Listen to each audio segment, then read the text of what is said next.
Thank you sir. ദിശ നഷ്ടപ്പെടുന്ന Indian ഇടതുപക്ഷം എന്ന വിഷയത്തിൽ പ്രഭാഷണം നടത്തിയിട്ടുള്ള ബഹുമാനായ doctor M K Muneer MLA അവർക്ക് ശാബ്ദങ്ങൾ പഠന ഗവേഷണ കേന്ദ്രത്തിൻ്റെ നന്ദി രേഖപ്പെടുത്തുകയാണ്. ഇന്ത്യൻ ഇടതുപക്ഷത്തിൻ്റെ ഉത്ഭവവും അവരുടെ ബ്രാഹ്മണ മേധാവിത്വവും അവസരവാദ രാഷ്ട്രീയവും ന്യൂനപക്ഷ ഭൂരിപക്ഷ പ്രീണനവും വർഗീയ പ്രചരണവും അവരുടെ തെറ്റായ വിദേശ നയവുമൊക്കെ ചൂണ്ടിക്കാട്ടിയാണ് ബഹുമാനായ doctor M K Muneer Sahib പ്രസംഗിച്ചത്. മുനീർ സാഹിബിന് ശാബ്ദങ്ങൾ പഠന ഗവേഷണ കേന്ദ്രത്തിൻ്റെ നന്ദി ഒരിക്കൽ കൂടി അറിയിക്കുകയാണ്. ഈ ദേശീയ സെമിനാറിൻ്റെ 4ാമത്തെ സെഷൻ ആരംഭിക്കുന്നു. ഈ സെഷന് സ്വാഗതം ആശംസിക്കുന്നത് ശാബ്ദങ്ങൾ പഠന ഗവേഷണ കേന്ദ്രത്തിൻ്റെ എക്സിക്യൂട്ടീവ് അംഗം KK അലവിക്കുട്ടി മാസ്റ്ററാണ്. ഇതിൽ അധ്യക്ഷത വഹിക്കുന്നത് A മുഹമ്മദ് മാസ്റ്ററുമാണ്. അവർ രണ്ടുപേരെയും വേദിയിലേക്ക് ക്ഷണിക്കുന്നു.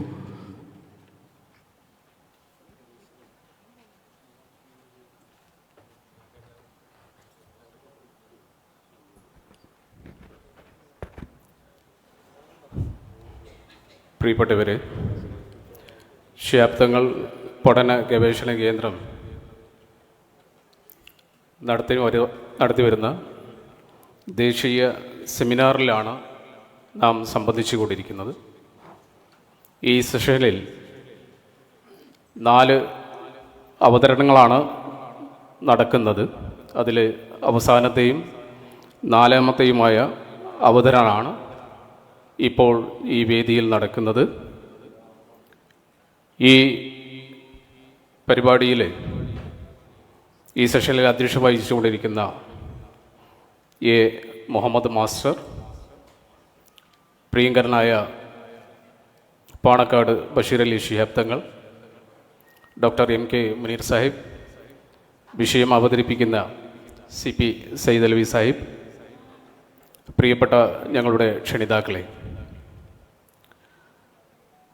ഈ സെഷനിൽ പ്രിയപ്പെട്ട CP സയ്യിദ് അലവി സാഹിബ് അവതരിപ്പിക്കുന്ന വിഷയം ദേശീയ സംസ്ഥാന രാഷ്ട്രീയത്തിൽ ശിഹാബ് തങ്ങളുടെ സ്വാധീനം എന്ന വിഷയമാണ് പ്രിയപ്പെട്ട CP അവതരിപ്പിക്കുന്നത്. നമുക്ക് ഏവർക്കും അറിയാവുന്ന പോലെ തന്നെ ഈ വിഷയം അവതരിപ്പിക്കാൻ ഇന്ന് ഏറ്റവും പ്രഗത്ഭനായ ഒരു വ്യക്തിയെ തന്നെയാണ് നമുക്ക് കിട്ടിയിട്ടുള്ളത്. ചന്ദ്രികയുടെ മുൻ എഡിറ്റർ കൂടിയായ, നമ്മുടെ പാർട്ടിയുടെ വൈസ് പ്രസിഡൻറ്റും കൂടിയായ, ശാബ്ദങ്ങൾ പഠന ഗവേഷണ കേന്ദ്രം നടത്തിയ ആദ്യത്തെ പ്രഥമ കർമ്മശ്രേഷ്ഠ പുരസ്കാരത്തിന്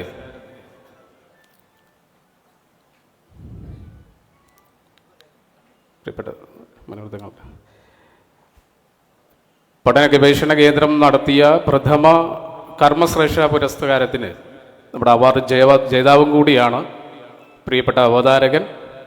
എന്തുകൊണ്ടും ഇന്ന് ഈ വിഷയം അവതരിപ്പിക്കാൻ നമുക്ക് കിട്ടിയ ഏറ്റവും നല്ലൊരു ഫാക്കൽറ്റിയാണ്. ചിന്തകനാണ്, എഴുത്തുകാരനാണ്, പ്രഭാഷകനാണ്. ശാബ്ദങ്ങളുമായി ഏറ്റവും അടുത്ത ബന്ധം പുലർത്തിയിരുന്ന ഒരു വ്യക്തിത്വം കൂടി തന്നെയാണ്. അദ്ദേഹത്തെ ഈ പരിപാടിയിലേക്ക് വിഷയം അവതരിപ്പിക്കാൻ വേണ്ടി സ്വാഗതം ചെയ്യുകയാണ്. അതുപോലെ തന്നെ വേദിയിലുള്ള ബഷീർ അലി ശിഹാബ് തങ്ങളെയും ഡോക്ടർ MK മുനീർ സാഹിബിനെയും ഈ പരിപാടിയിലേക്ക് സ്വാഗതം ചെയ്യുന്നു. പ്രിയപ്പെട്ട മുനവർ അലി ശിഹാബ് തങ്ങൾ വേദിയിലുണ്ട്. ഈ പരിപാടിയിൽ അധ്യക്ഷം വഹിക്കാൻ വേണ്ടി പ്രിയപ്പെട്ട A മുഹമ്മദ് മാസ്റ്ററോട് അഭ്യർത്ഥിച്ചുകൊണ്ട് നിർത്തുന്നു. നന്ദി.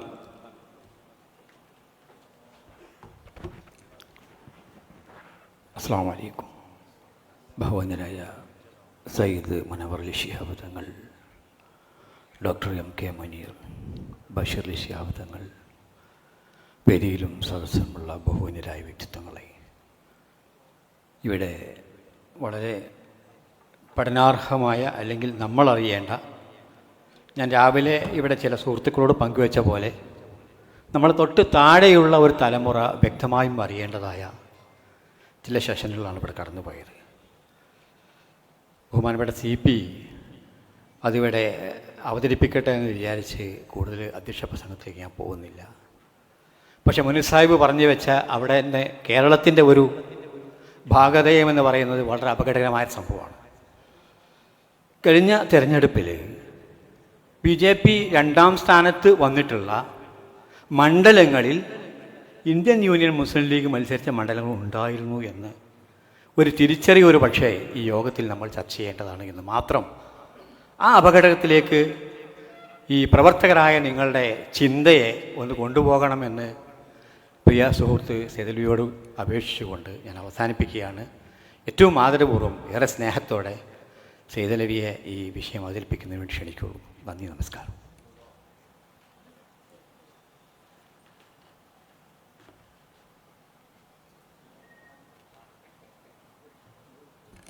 ബഹുമാനപ്പെട്ട അധ്യക്ഷൻ മുഹമ്മദ് മാഷ്, വേദിയിൽ സന്നിഹിതരായിട്ടുള്ള ആദരണീയരായ സയ്യിദ് ബഷീർ അലി ശിഹാബ് തങ്ങൾ അവരുകളെ, സദസ്സിലുള്ള സയ്യിദ് മുനവർ അലി ശിഹാബ് തങ്ങൾ, ഇവിടെ വളരെ പ്രൗഢമായി ഒരു പ്രബന്ധം അവതരിപ്പിച്ച് സംസാരിച്ച doctor MK Muneer Sahib, AK Zainuddin മാഷ്, അബ്ദുല്ല ബാബൂര്, ഈ സെഷന് നേതൃത്വം നൽകുന്ന എൻ്റെ പ്രിയപ്പെട്ട സഹപ്രവർത്തകർ, സുഹൃത്തുക്കളെ, സയ്യിദ് ശിഹാബ് തങ്ങൾ പഠന ഗവേഷണ കേന്ദ്രം എന്ന പേരിൽ കഴിഞ്ഞ 3-4 വർഷമായി മലപ്പുറത്ത് ഇങ്ങനെ ഒരു മൂവ്മെൻ്റ് ആരംഭിച്ചിരിക്കുകയാണ്. ഒരുപക്ഷെ കേരളത്തിലെ ഏറ്റവും മികച്ച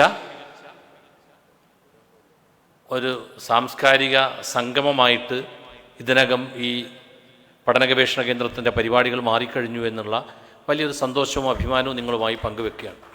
ഇത്രയും നിറഞ്ഞ ഒരു സദസ്സ്, വളരെ പ്രഗത്ഭരായ ആളുകളുടെ സാന്നിധ്യം, ഇതെല്ലാം ചേർന്ന് ഇത് ഗംഭീരമാവുകയും ഇതേറെ ശ്രദ്ധിക്കപ്പെടുകയും ചെയ്തു. വ്യത്യസ്ത ആളുകളുടെ വളരെ ഭിന്നമായ അഭിപ്രായങ്ങൾ, നിലപാടുകളൊക്കെ നമ്മൾ ഇതിനെക്കുറിച്ച് ഇവിടെ വിഷയങ്ങൾ അവതരിപ്പിച്ചുകൊണ്ട് ഓരോരോ തവണയും അവർ സംസാരിക്കുകയും ചെയ്തിട്ടുണ്ട്. കഴിഞ്ഞ തവണ KN പോലുള്ള ആളുകളൊക്കെ വന്നു. അങ്ങനെ വളരെ ഗംഭീരമായിട്ടാണ് നമ്മുടെ ഈ പരിപാടികൾ മുന്നോട്ട് പോയിക്കൊണ്ടിരിക്കുന്നത്. ഇതിന് മുൻകൈ എടുക്കുന്നവർ 2 കാര്യങ്ങൾ ചെയ്യുന്നു. ഒന്ന്, ശിഹാബ് തങ്ങളുടെ ഒരു അനുസ്മരണ പ്രസംഗം എന്ന് പറഞ്ഞ് കടന്നു പോകുന്നതിന് പകരം ശിഹാബ് തങ്ങളെ മുൻനിർത്തിക്കൊണ്ട് ദേശീയവും അന്തർദേശീയവും ഒക്കെയായിട്ടുള്ള രാഷ്ട്രീയം ചർച്ചക്കെടുക്കുന്നു എന്നുള്ളതാണ്. അതിൻ്റെ ഒരു ഫലം എന്ന് പറയുന്നത് മറ്റേതൊരു സദസ്സിനെയും അപേക്ഷിച്ച് നല്ല അഭ്യസ്തവിദ്യരായ ഒരു സദസ്സ്, പ്രത്യേകിച്ച് പുതുതലമുറയിൽ നിന്ന് പഠിക്കുന്ന കുട്ടികൾ ഒക്കെ ഇതിൽ എത്തിച്ചേരുകയും ചെയ്യുന്നു. അൽഹംദുലില്ലാ, വളരെ നല്ല ഒരു മൂവ്മെൻ്റായിട്ട് ഇത് മാറിക്കഴിഞ്ഞിട്ടുണ്ട്. ഇന്നിപ്പോൾ സംസ്ഥാന മുസ്ലിം ലീഗിൻ്റെ, ശരിക്കും പറഞ്ഞാൽ ഈ മൂവ്മെൻറ്റിന് സംസ്ഥാന മുസ്ലിം ലീഗിൻ്റെ ഒരു സർട്ടിഫിക്കറ്റ് കൂടി കിട്ടിയിരിക്കുകയാണെന്ന് സംസ്ഥാന കമ്മിറ്റിയുടെ പരിപാടി ഇതിനോട് ചേർന്ന് നടത്തുക വഴിയുണ്ടായിട്ടുള്ളത്. എല്ലാ സമുന്നതരായ നേതാക്കന്മാരൊക്കെ ഇതിന് പങ്കെടുക്കുന്നുണ്ട്. പക്ഷേ ഇന്നത് സംസ്ഥാന മുസ്ലിം ലീഗിൻ്റെ ഔദ്യോഗിക പരിപാടി കൂടി ഇതിൻ്റെ ഉദ്ഘാടന ചടങ്ങായി മാറി എന്നുള്ളതാണ്. അതൊക്കെ നിങ്ങളുടെ ഈ നിയ്യത്തിൻ്റെ നന്മ കൊണ്ടാണ് എന്ന് പ്രത്യേകമായിട്ട് നിങ്ങളോട് പങ്കുവെക്കുകയാണ്. കാരണം വലിയ അഭിമാനം തോന്നുന്നുണ്ട് ഈ ഒരു മൂവ്മെൻറ്റിൻ്റെ കാര്യത്തിൽ. കേരളത്തിലെ, ഇന്ത്യയിലെ ഈ മുസ്ലിം രാഷ്ട്രീയത്തിൽ സയ്യിദ് വംശത്തിൻ്റെ സ്വാധീനം നിങ്ങൾക്കറിയാം, ഒരുപാട് കാലമായിട്ടുള്ളതാണ്. പ്രത്യേകിച്ച് കേരള പൊളിറ്റിക്സിൽ അത് ഏകദേശം മമ്പുറം തങ്ങൾ തൊട്ട്, മമ്പുറം സയ്യിദ് അലവി തങ്ങൾ, മമ്പുറം ഫളൽ തങ്ങൾ, സയ്യിദ് ഹുസൈൻ ആറ്റക്കോയ തങ്ങൾ തൊട്ട് ഇങ്ങനെ കേരളത്തിൻ്റെ രാഷ്ട്രീയം എന്ന് പറഞ്ഞാൽ നമ്മുടെ ഈ ഐക്യകേരള രാഷ്ട്രീയമല്ല, അതിന് മുമ്പുള്ള നമ്മുടെ ദേശീയ പ്രസ്ഥാനത്തിൻ്റെ ഭാഗമായും സ്വാതന്ത്ര്യ സമരത്തിൻ്റെ ഭാഗമായും ബ്രിട്ടീഷ് വിരുദ്ധ സാമ്രാജ്യത്വ വിരുദ്ധ പോരാട്ടങ്ങളുടെ ഭാഗമായിട്ടുമൊക്കെ ഇവിടെ ഒരുപാട് സമരങ്ങൾ നടന്നു. അതിൽ ഇവരൊക്കെ സമരരംഗത്ത് ഇറങ്ങുകയും സമരത്തിന് നേതൃത്വം കൊടുക്കുകയും ഒക്കെ ചെയ്തവരാണ്. അതിൽ മമ്പുറം തങ്ങൾ പരമ്പരയിൽ സയ്യിദ് ഫളൽ തങ്ങൾ നാട് കടത്തപ്പെടുകയും ചെയ്യുന്നതോടുകൂടി പിന്നെ ആ പരമ്പരയിൽ അത്രയും പ്രസിദ്ധിയോടുകൂടിയുള്ള ആളുകൾ വേണ്ടത്ര വന്നില്ല നമ്മുടെ പൊതുജീവിതത്തിലേക്ക്. പക്ഷെ പാണക്കാട് ഹുസൈൻ ആറ്റക്കോയ തങ്ങളുടെ ആ പരമ്പരയിൽ നിന്ന് അദ്ദേഹത്തിൻ്റെ മക്കൾ തന്നെ അറിയപ്പെടുന്നവരായി തീർന്നു. സയ്യിദ് മുഹമ്മദ് കോയഞ്ഞിക്കോയ തങ്ങളും സയ്യിദ് അലി പൂക്കോയ തങ്ങളുമൊക്കെ ആ രീതിയിൽ അറിയപ്പെടുന്നവരായിരുന്നു. ആ സയ്യിദ് അലി പൂക്കോയ, മുഹമ്മദ് കോയഞ്ഞിക്കോയ തങ്ങളുടെ പുത്രനും സയ്യിദ് അലി പൂക്കോയ തങ്ങളുടെ മകനുമായിട്ടുള്ള സയ്യിദ് അലി പൂക്കോയ തങ്ങളുടെ പിന്നെ ഒരു ദത്തുപുത്രൻ എന്ന് പറഞ്ഞുകൊണ്ട് അദ്ദേഹത്തിൻ്റെ വളർത്തുമകനുമായിട്ടുള്ള സയ്യിദ് PMSA പൂക്കോയ തങ്ങളിലൂടെ ഈ സാമ്രാജ്യത്വ വിരുദ്ധ പോരാട്ടങ്ങളുടെ പാണക്കാട് വംശാവലി നമ്മുടെ കാലത്തിലേക്ക് വന്നു. ഇതിൻ്റെ ഒപ്പം തന്നെ ഒരു ലെജൻഡായിട്ട് കേരള രാഷ്ട്രീയത്തിൽ നിറഞ്ഞു നിൽക്കുകയും ഏതൊന്നിനും അസാധ്യമായിടത്ത് മന്ത്രിസഭകൾ ഉണ്ടാക്കി കാണിച്ചു കൊടുക്കുകയും ചെയ്തു സയ്യിദ് അബ്ദുറഹിമാൻ ബാഫഖ് തങ്ങൾ എന്ന് പറയുന്ന ഒരു മഹാമേരുവും കേരളത്തിൻ്റെ രാഷ്ട്രീയത്തിലും ദേശീയ രാഷ്ട്രീയത്തിലും പ്രത്യേകിച്ച് സ്വാതന്ത്ര്യാനന്തരം ദേശീയ സംസ്ഥാന രാഷ്ട്രീയത്തിൽ ശ്രദ്ധ നേടിയ വ്യക്തിത്വമായി. അപ്പോൾ സയ്യിദ് വംശത്തിൻ്റെ ഒരു സ്വാധീനം നമ്മുടെ രാഷ്ട്രീയത്തിൽ നിറഞ്ഞു നിൽക്കുകയാണ്. അൽറമി വംശപരമ്പരയുടെ ഒരു സാന്നിധ്യം നമ്മുടെ രാഷ്ട്രീയത്തിലുണ്ട്. അവർ ഇടപെട്ടയിടത്തൊക്കെ അതിൻ്റെ നേട്ടങ്ങളുമുണ്ട്. പക്ഷെ അതിൻ്റെ ഒരു ഭാഗ്യം കിട്ടിയത് ഈ സയ്യിദ് രാഷ്ട്രീയ നേതൃത്വത്തിൻ്റെ ഭാഗ്യം, അവരുടെ ഒരു സാന്നിധ്യത്തിൻ്റെ ഭാഗ്യം ലഭിച്ച പ്രസ്ഥാനം എന്ന് പറയുന്നത് ഇന്ത്യൻ യൂണിയൻ മുസ്ലിം ലീഗാണ് എന്നുള്ളതാണ് അതിലെ ഏറ്റവും സന്തോഷകരമായ ഒരു സംഗതി ലീഗിനെ അനുകൂലിക്കുന്ന ആളുകളെ സംബന്ധിച്ചിടത്തോളം. കാരണം ഇവിടെ ഒരു പക്ഷേ ഏതെങ്കിലും മറ്റ് സംഘടനകളിലൊക്കെ തന്നെ ഈ സയ്യിദ് വംശജർ നേതൃത്വത്തിൽ പ്രത്യേകിച്ച് അതിൻ്റെ പരമമായ അധ്യക്ഷ പദവിയിൽ ഇരിക്കുക എന്ന് പറയുന്നത് വളരെ അപൂർവമാണ്. ഇടക്കാലങ്ങളിലൊക്കെ അങ്ങനെ വന്നിട്ടുണ്ട്. വിവിധ സംഘടനകളിൽ, കേരളത്തിൽ പ്രവർത്തിക്കുന്ന വിവിധ സംഘടനകളിൽ സയ്യിദുമാർ ഇടക്കാലങ്ങളിലൊക്കെ വന്നിട്ടുണ്ടെങ്കിലും ഇന്ത്യൻ യൂണിയൻ മുസ്ലിം ലീഗിനെ സംബന്ധിച്ചിടത്തോളം മലബാറിൽ സ്വാതന്ത്ര്യാനന്തരമുള്ള മുസ്ലിം ലീഗിൻ്റെ ചരിത്രത്തിലും ഈ സയ്യിദ് വംശത്തിൻ്റെ നേതൃത്വം തുടർച്ചയായി ലഭിച്ചുകൊണ്ടിരിക്കുകയാണ്. 1948 അവസാനത്തോടുകൂടി സത്താർ സൈഡ് സാഹിബ് പാകിസ്ഥാനിൽ പോയ ശേഷം മലബാർ ജില്ലാ മുസ്ലിം ലീഗിൻ്റെ പ്രസിഡന്റ് സ്ഥാനത്തേക്ക് സയ്യിദ് അബ്ദുറഹിമാൻ ബാഫഖ് തങ്ങൾ വരുന്നൊരു രംഗമുണ്ട്. ഞാനിത് പ്രത്യേകമായിട്ട് ഈ ഒരു മേഖല ഒന്ന് സ്പർശിക്കാമെന്ന് ബോധപൂർവ്വം കരുതിയത് തന്നെയാണ്. കാരണം അത് ആശയക്കുഴപ്പങ്ങളില്ലാതെ നമുക്ക് ഈ ഒരു ചർച്ചയെ മുന്നോട്ട് കൊണ്ടുപോകാം എന്നുള്ള നിലക്ക് തന്നെയാണ്. കാരണം അത് തീർച്ചയായും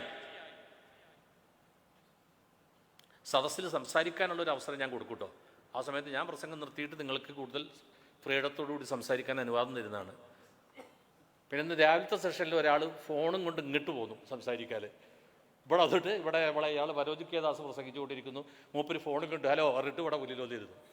അപ്പോൾ പിന്നെന്ത് നമ്മൾ റഷീദ് സാഹിബ് ഒന്ന് തോണ്ടിയിട്ട് പറഞ്ഞു ഫോൺ നിർത്തിയാണ്. ഇയാൾ നമ്മൾ അതിഥിയായിട്ട് ഒന്ന് പ്രസംഗിക്കുന്നു. അപ്പോഴേ പക്ഷെ ഞാൻ അതിഥി അല്ലാത്തതുകൊണ്ട് നിങ്ങൾക്ക് സംസാരിക്കാനുള്ളത് അവസരം ഞാൻ അനുവദിച്ചു തന്നിട്ടുണ്ടെന്ന് പ്രത്യേകം അറിയിക്കുകയാണ്. അപ്പോൾ അങ്ങനെ പിന്നെ ഇതിനകത്ത് സയ്യിദ് അബ്ദുറഹിമാൻ ബാഫഖ് തങ്ങൾ മുസ്ലിം ലീഗിൻ്റെ ലീഡർഷിപ്പിലേക്ക് വരുമ്പോൾ KM മൗലവി സാഹിബാണ് സയ്യിദ് അബ്ദുറഹിമാൻ ബാഫഖ് തങ്ങൾ മുസ്ലിം ലീഗിൻ്റെ പ്രസിഡന്റ് സ്ഥാനത്തേക്ക് നിർദ്ദേശിക്കുന്നത്. സയ്യിദ് അബ്ദുറഹിമാൻ ബാഫഖ് തങ്ങൾ പിന്നെ സമസ്ത കേരള ജമിയത്തുൽ ഉലമയുടെ നേതാവ്, സുന്നി അതായത് സുന്നി ഷാഫി വിഭാഗത്തിൻ്റെ നേതാവ് കൂടിയാണ് അദ്ദേഹം. ആ ആശയങ്ങൾ ഉള്ളിൽ വെച്ച് പുലർത്തിക്കൊണ്ട് അതിൻ്റെ സമുന്നത നേതാവായി തീർന്ന വ്യക്തിയാണ്. പക്ഷെ അദ്ദേഹത്തെ മുസ്ലിം ലീഗിൻ്റെ പ്രസിഡന്റ് സ്ഥാനത്തേക്ക് നിർദ്ദേശിക്കുന്നത് KM മൗലവിയാണ്.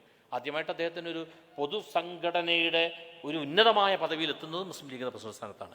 ആ ഘട്ടത്തിൽ തന്നെ അതിനെ പിന്തുണക്കുന്ന ആളുടെ പേര് KM സിരി സാഹിബ് എന്നാണ്.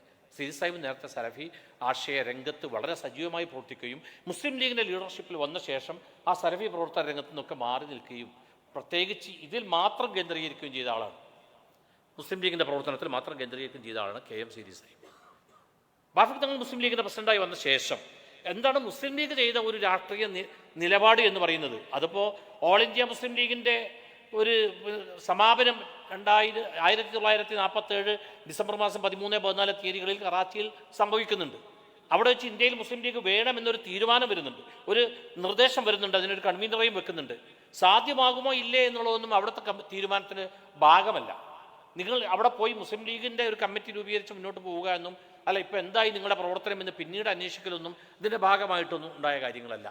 അവിടെ നിന്നൊരു തീരുമാനം വരുന്നു, ഒരു നിർദ്ദേശം വരുന്നു. നിർദ്ദേശപ്രകാരം മുഹമ്മദ് ഇസ്മായിൽ സാഹിബ് കൺവീനർ ആവുന്നു, കേരളത്തിൽ വരുന്നു, മുസ്ലിം ലീഗിൻ്റെ പ്രവർത്തനത്തിന് അദ്ദേഹം ഇന്ത്യയിൽ വരുന്നു. മറ്റെല്ലായിടത്തും വലിയ സ്വീകാര്യത ലഭിക്കുന്നില്ല. കേരളത്തിൽ, മലബാറിൽ, ഏറനാട്ടിൽ ഒക്കെ അതിൻ്റെ സ്വീകാര്യത ലഭിക്കുന്നു. അങ്ങനെ പാർട്ടി വരുന്നുണ്ട്. പക്ഷേ എന്താണ് അതിന് മുമ്പ് കയറിയുള്ള മുഹമ്മദ് അലി ജിന്നാ സാഹിബ് ചെയ്തതും? ജിന്നാ സാഹിബിനെ പറയുമ്പോൾ നമ്മൾക്ക് എന്താ വെച്ചാൽ ഇപ്പോൾ ജിന്നാ സാഹിബിനെ പറയാന്നുള്ളിടത്തൊരു ചെറിയ പ്രശ്നം കിടക്കുന്നുണ്ട്. പക്ഷെ ജിന്നാ സാഹിബ് 1947 ആഗസ്റ്റ് 14 മുതൽ 1948 സെപ്റ്റംബർ 11 വരെ മാത്രമാണ് പാകിസ്ഥാന്റെ നേതാവാകുന്നത്. ബാക്കിയുള്ള ആയുസ് മുഴുവൻ സ്വതന്ത്ര ഇന്ത്യയുടെ പോരാട്ടത്തിന്റെ നായകനാണ് മുഹമ്മദ് അലി ജിന്നാ സാഹിബ്. അതുകൊണ്ട് ജിന്നാ സാഹിബിനെ പറ്റി നമ്മൾ സംസാരിക്കേണ്ടി വരും. പക്ഷെ ആ ജിന്നാ സാഹിബ് എന്താ ചെയ്തതെന്ന് വെച്ചാൽ, ജിന്നാ സാഹിബ് ചെയ്ത ഒരു പൊളിറ്റിക്സ് എന്ന് പറയുന്നത്, ആ പൊളിറ്റിക്സിലൂടെ മാത്രമേ നമുക്ക് ശിഹാബ് തങ്ങളിലേക്ക് വരാൻ കഴിയുള്ളൂ. അത് ജിന്നാ സാഹിബിൻ്റെ തുടർച്ചയല്ല ശിഹാബ് തങ്ങൾ. പക്ഷെ ആ പൊളിറ്റിക്സിൻ്റെ ഒരു തുടർച്ച പിന്നെ ഇന്ത്യൻ യൂണിയൻ മുസ്ലിം ലീഗ് കാണുന്നുണ്ട് ഒരു നിലപാടിൽ മാത്രം. ബാക്കി മുസ്ലിം ലീഗ് എന്ന് പറയുന്നത് ന്യൂനപക്ഷ പിന്നാക്ക വിഭാഗങ്ങളുടെ പ്രസ്ഥാനമാണ്. പാകിസ്ഥാനെ സംബന്ധിച്ചിടത്തോളം മുസ്ലിങ്ങൾ ന്യൂനപക്ഷമല്ല, അവിടുത്തെ ഭൂരിപക്ഷമാണ്. അപ്പോൾ അതുകൊണ്ട് തന്നെ മുസ്ലിം ലീഗ് എന്ന് പറയുന്ന രാഷ്ട്രീയം അവിടെ പ്രസക്തമല്ല. അവിടെ ഏത് പാർട്ടിയുമാവാം എന്നുള്ളതാണ്, അത് പ്രസക്തമൊന്നുമല്ല അവിടുത്തെ രാഷ്ട്രീയത്തിൽ. പക്ഷേ ഇവിടെ ജിന്നാ സാഹിബ് അന്ന് ചെയ്ത ഒരു കാര്യം എന്താണെന്ന് വെച്ചാൽ, ഒരു നിലക്കും ഒരുമിച്ച് പോകാത്ത ലോക മുസ്ലിങ്ങൾക്കിടയിലെ രണ്ട് ധാരയാണ് ഷിയയും സുന്നിയും. ഈ ഷിയ സുന്നി വിഭാഗങ്ങളെ ഒരുമിച്ച് നിർത്തുന്നതിൽ ജിന്നാ സാഹിബ് വിജയിച്ചു. ഇനി അതിനെ കുറച്ചും കൂടി അപ്പുറത്ത് പോയാൽ ഷിയ സുന്നി വിഭാഗങ്ങളെല്ലാം കൂടി ചേർന്നിട്ടാണ് 1906 1891 അലീഗഡ് പ്രസ്ഥാനം തുടങ്ങുമ്പോഴും നവാബ് വക്കാറുൽ മുൽക്കിൻ്റെയും മുസ്ലിം മുൽക്കിൻ്റെയും ഒക്കെ, മുസ്ലിം മുൽക്ക് ഒരു ഭാഗത്തെ വക്കാറുൽ മുൽക്ക് വേറൊരു ഭാഗത്ത് നേതൃത്വത്തിൽ തുടങ്ങുമ്പോഴും പിന്നീട് അതൊരു രാഷ്ട്രീയ രൂപം പ്രാപിച്ച 1906 സർവേന്ത്യ മുസ്ലിം ലീഗായി തീരുമ്പോഴും ഷിയ ഇസ്മായിലി മുസ്ലിങ്ങളുടെ ഷിയയിലെ ഇസ്മായിലി വിഭാഗത്തിൻ്റെ നേതാവായ മുഹമ്മദ് ആഗാഖാൻ ആഗാഖാൻ പ്രസിഡന്റ് ആവുകയും പിന്നെ മുസ്ലിം മുൽക്ക് സെക്രട്ടറി ആവുകയും ചെയ്തുകൊണ്ടാണ് പിന്നെ സർവേന്ത്യ ലീഗിൻ്റെ കമ്മിറ്റി വരുന്നത്. അപ്പോൾ അതവിടെ സംഭവിക്കുന്നു. ഇത് കഴിഞ്ഞ് അപ്പോൾ തന്നെ ഷിയ സുന്നി ഐക്യം വരുന്നുണ്ട്. 906 പറയുന്നത്. നമ്മളിവിടെ കേരളത്തിൽ പറയുന്ന സുന്നി മുജാഹിദ് എന്നൊക്കെ പറയുന്ന വിഭാഗീയതകളുടെ ഒക്കെ ഒരു സംഘടനാ രൂപങ്ങളൊക്കെ വരുന്നത് 922 നിഷ്പക്ഷ സംഘവും കേരള മുസ്ലിം ഐക്യ സംഘവും പിന്നെ അതിൽ നിന്നുണ്ടാകുന്ന പിന്നെ ജമിയത്തുൽ ഉലമയും ആ ജമിയത്തുൽ ഉലമക്കുണ്ടാകുന്ന പിന്നെ ചിന്തകൾ അതൊരു പക്ഷേ ഇവിടുത്തെ ബഹുഭൂരിപക്ഷം വരുന്ന പിന്നെ സുന്നി മുസ്ലിങ്ങളെ ഷാഫി മദ്ഹബ് പ്രകാരവും മറ്റു മദ്ഹബുകളും അനുസരിച്ച് ജീവിക്കുന്ന സുന്നി മുസ്ലിങ്ങൾക്ക് ഉൾക്കൊള്ളാനാവാത്തതാകുമ്പോൾ അതിന് വളരെ പ്രഖ്യാപിതമായ നിലപാടോടുകൂടി തന്നെ സമസ്ത കേരള ജമിയത്തുൽ ഉലമ വരക്കൽ മുല്ലക്കോയ തങ്ങൾ അവരുടെ നേതൃത്വത്തിൽ രൂപപ്പെടുന്നതും 1924 രൂപപ്പെടുന്നതുമൊക്കെ പിന്നീട് അതിൻ്റെ ഒരു തുടർച്ചകളാണ്. ഞാനിത് സംസാരിക്കുമ്പോഴെന്താ വെച്ചാൽ നമ്മുടെ ഒരു ചരിത്രം പറയുകയാണ്. ഈ ചരിത്രത്തിൽ ഞാൻ എൻ്റെ ഏതെങ്കിലും ആശയം നിങ്ങളുടെ മേൽ അടിച്ചേൽപ്പിക്കുകയല്ല. ഞാൻ വ്യക്തമായ മതസംഘടന ആശയമുള്ള ആളാണ്. ഞാൻ പിന്നെ സുന്നിയാണ്, ഷാഫിയാണ്, പിന്നെ സമസ്തക്കാരനാണ്, അതെല്ലാമായിട്ടുള്ള ഒരാളാണ് ഞാൻ. കാരണം ഞാൻ വെറും ഒരു മഹല്ല് പ്രസിഡന്റ് മാത്രമല്ല, സുന്നി മഹല്ല് ഫെഡറേഷൻ്റെയും പ്രസിഡന്റ്. അപ്പോൾ ആ ഒരു സംഗതി ഉള്ളത് കൊണ്ട് ആണ് ഞാൻ ഈ സംഗതി പറയുന്നത്. പക്ഷേ അതല്ല, ഞാൻ ഇതിൻ്റെ ഒരു പൊളിറ്റിക്സ് പറയുമ്പോൾ നമ്മൾ പൊളിറ്റിക്സ് പറയുന്നു, നമ്മൾ മതം പറയുമ്പോൾ നമ്മൾ മതം പറയുന്നു. അപ്പോൾ ജിന്നാ സാഹിബ് അത് കുറച്ചുകൂടി ശക്തിയാക്കി ഷിയ സുന്നി ഏകോപനം സാധ്യമാക്കുക എന്നുള്ളത് സംഭവിച്ചു. ഇന്ത്യയിൽ മുസ്ലിം ലീഗ് ഒരു വലിയ പ്രസ്ഥാനമായി മാറി. ആ ജിന്നാ സാഹിബ് മരണപ്പെട്ടപ്പോൾ സയ്യിദ് അബ്ദുറഹ്മാൻ ബാഫഖ് തങ്ങൾ, അദ്ദേഹം സുന്നി നേതാവാണ്, ജിന്നാ സാഹിബ് ഷിയ നേതാവാണ്. ആ ജിന്നാ സാഹിബിന് മയ്യത്ത് നമസ്കരിക്കാൻ കോഴിക്കോട് സിറ്റി ലീഗ് പ്രസിഡന്റായ സയ്യിദ് അബ്ദുറഹ്മാൻ ബാഫഖ് തങ്ങളുടെ ആഹ്വാനം ചന്ദ്രികയുടെ 1-ാം പേജിൽ വന്നു. 1948 സെപ്റ്റംബർ 12, 13 തീയതികളൊക്കെ ആയിട്ട് ആ സെപ്റ്റംബറിലെ വെള്ളിയാഴ്ച, ഇത് എനിക്ക് തോന്നുന്നു ശനിയാഴ്ച മറ്റോണം മരണം, അപ്പോൾ തൊട്ട് പിറ്റത്തെ വെള്ളിയാഴ്ച, അതിൻ്റെ ആ ഡേറ്റ് കൃത്യമായിട്ട് ഞാൻ ഒന്നുകൂടി നോക്കിയൊക്കെ പറഞ്ഞാൽ അതിൻ്റെ കയ്യിൽ ആ പത്രമുണ്ട്, തീയതികളൊക്കെ ഉണ്ട്. അപ്പോൾ ഷിഹാബ് തങ്ങളുടെ ആഹ്വാനം വരുന്നു. 1964 സെപ്റ്റംബർ 10 KM മൗലവി ബാഫഖ് തങ്ങളുടെ ആഹ്വാനം വരുന്നു. ഷിഹാബ് തങ്ങളുടെ അല്ലട്ടോ, ഷിഹാബ് തങ്ങളിലേക്ക് എത്തിയില്ല. 1964 KM മൗലവി മരണപ്പെടുന്നു. കേരളത്തിലെ സലഫി ആശയങ്ങളുടെ പിതാവ്, മുജാഹിദ് പ്രസ്ഥാനത്തിൻ്റെ സ്ഥാപകൻ, അദ്ദേഹത്തിന് പേരിൽ മയ്യത്ത് നമസ്കരിക്കാൻ, ഇത് രണ്ടും യാദർച്ഛ്യമായിട്ട് സെപ്റ്റംബറാണ്. ജിന്നാ സാഹിബിൻ്റെ മരണം ഇതും പിന്നെ ഒന്ന് 49 സെപ്റ്റംബർ, മറ്റൊന്ന് 48 സെപ്റ്റംബർ, മറ്റൊന്ന് 64 സെപ്റ്റംബർ. KM മൗലവിക്ക് വേണ്ടി മയ്യത്ത് നമസ്കരിക്കാൻ സയ്യിദ് അബ്ദുറഹ്മാൻ ബാഫഖ് തങ്ങളുടെ ആഹ്വാനം ചന്ദ്രികയിൽ വരുന്നു. ഇതെന്തുകൊണ്ട് സംഭവിക്കുന്നു എന്ന് ചോദിച്ചാൽ 1702 ജനിക്കുകയും 1761 മരിച്ചു പോവുകയും ചെയ്ത ഷാ വലിയുള്ള ദഹ്ലവി മുന്നോട്ട് വെച്ച ഒരു രാഷ്ട്രീയ തത്വശാസ്ത്രമുണ്ട്. നമ്മളെന്ന് പറയുന്ന ആധുനിക രാഷ്ട്രീയത്തിൻ്റെ രൂപങ്ങളിലേക്കൊന്നും നമ്മുടെ ഇന്ത്യയുടെ രാഷ്ട്രീയം വികസിക്കാത്ത ഒരു കാലത്ത്, ഇവിടെ ചക്രവർത്തിമാർ ഭരിച്ചിരുന്ന ഒരു കാലത്ത് ഷാ വലിയുള്ള ദഹ്ലവി 59-ാമത്തെ വയസ്സിൽ മരിച്ചുപോയി. അദ്ദേഹം ഇസാലത്തുൽ ഖൈഫ് പോലുള്ള അദ്ദേഹത്തിൻ്റെ ഗ്രന്ഥങ്ങളുണ്ട്, അതിനടക്കം അദ്ദേഹം എഴുതിയതും അദ്ദേഹം പറഞ്ഞതുമായിട്ടുള്ള കാര്യങ്ങൾ, അതിൻ്റെയൊക്കെ പിന്നെ ആശയവും അദ്ദേഹം പറഞ്ഞതുമായിട്ടുള്ള കാര്യങ്ങൾ എന്നത് ഇവിടെ ഔറംഗസീബോട് കൂടി മുഗള സാമ്രാജ്യം അവസാനിക്കും. ഔറംഗസീബ് AD 1707 മരിച്ചുപോയി. അപ്പോൾ പിന്നെ മൂപ്പർക്ക് ഒരു 1702 5 വയസ്സൊക്കെ പ്രായമുള്ള കാലത്ത് മരിച്ചുപോയി. പക്ഷേ ഔറംഗസീബോട് കൂടി മുഗള സാമ്രാജ്യം അധപ്പതിക്കും എന്ന് പറഞ്ഞാൽ ഔറംഗസീബിന് ശേഷം കുറേ ആളുകൾ വന്നിട്ടുണ്ട്. ബഹദൂർ ഷാ സഫറൊക്കെ അദ്ദേഹത്തിൻ്റെ പേരക്കുട്ടിയുടെ കുട്ടിയൊക്കെ ആയിട്ട് വന്നതാണല്ലോ. പക്ഷേ ഔറംഗസീബോട് കൂടി തന്നെ ഈ സാമ്രാജ്യം അവസാനിക്കുമെന്ന് അദ്ദേഹം എഴുതി, അദ്ദേഹത്തിൻ്റെ യൗവനകാലത്ത് എഴുതിയതാണ്. നാളെ ഇസ്ലാമിൻ്റെ നമ്മുടെ പൂർവികന്മാരുടെ അടിസ്ഥാന തത്വങ്ങൾ, ഇസ്ലാമിൻ്റെ തത്വങ്ങൾ ഇവിടെ നിലനിർത്തണമെങ്കിൽ മുസ്ലിം സമുദായം ഉണർന്നു പ്രവർത്തിച്ചേ പറ്റൂ. അതിന് ഷിയ സുന്നി പക്ഷാന്തരങ്ങളും മദ്ഹബി പക്ഷാന്തരങ്ങളും ഉപേക്ഷിച്ച് മുസ്ലിം സമുദായം ഒറ്റക്കെട്ടായി നിൽക്കണം. സമുദായത്തിലെ ഏറ്റവും അടിത്തട്ടിൽ കിടക്കുന്നവരെ, എന്നിട്ട് അദ്ദേഹം പ്രത്യേകം പറഞ്ഞു, അധപതിച്ചുകൊണ്ടിരിക്കുന്ന ഈ ഉന്നതന്മാരെയെല്ലാം, വളരെ സമ്പന്നന്മാരും പിന്നെ രാജവംശത്തിൻ്റെ ഭാഗമായിട്ടുള്ളവരൊക്കെ അധപ്പതിച്ചുകൊണ്ടിരിക്കുക, തകർന്നുകൊണ്ടേയിരിക്കുകയാണ്. അധപ്പതനം എന്ന് പറഞ്ഞത് അവരുടെ സാംസ്കാരിക അധപ്പതനമല്ല, അവർ തകർന്നുകൊണ്ടേയിരിക്കുകയാണ്. അവർക്ക് ഇനി കഴിയില്ല, ദുർബലരായി വരികയാണ്. അപ്പോൾ ഈ താഴെ തട്ടിൽ കിടക്കുന്ന ആ ജനവിഭാഗത്തെ ഉയർത്തിക്കൊണ്ടുവരണം. ആ താഴെ തട്ടിലെ ജനതയാണ് ഇനി നാളെ നമ്മുടെ നാടിനെ നയിക്കാൻ പ്രാപ്തരായി തീരുക. അങ്ങനെ കൊണ്ടുവരണമെന്ന് പറഞ്ഞു. ആ ഷാ വലിയുല്ലാഹ് ദഹ്ലവി പറഞ്ഞ രാഷ്ട്രീയത്തെയാണ് 1892 ഇന്ത്യ ആക്ട് വരികയും നമ്മൾക്ക് ഇനി ഇങ്ങനെ പോരാ, സംഘടിച്ച് ശക്തരാവേണ്ടി വരും, വോട്ടവകാശമൊക്കെ വരാൻ പോകുന്നു എന്നൊരു തോന്നൽ വന്നപ്പോൾ സർ സയ്യിദ് അഹമ്മദ് ഖാൻ മുന്നോട്ട് വെച്ച 1892 അദ്ദേഹം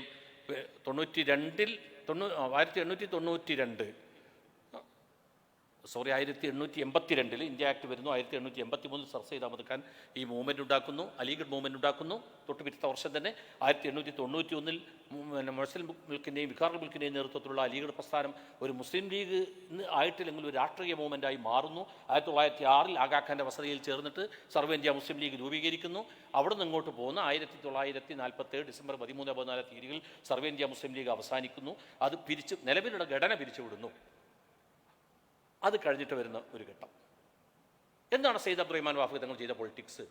സയ്യിദ് അബ്ദുറഹ്മാൻ വാഫി തങ്ങൾ ചെയ്ത രാഷ്ട്രീയം എന്ന് പറയുന്നത് ഷാ വലിയുല്ലാഹ് ദഹ്ലവിയുടെ രാഷ്ട്രീയമാണ് എടുത്തത്.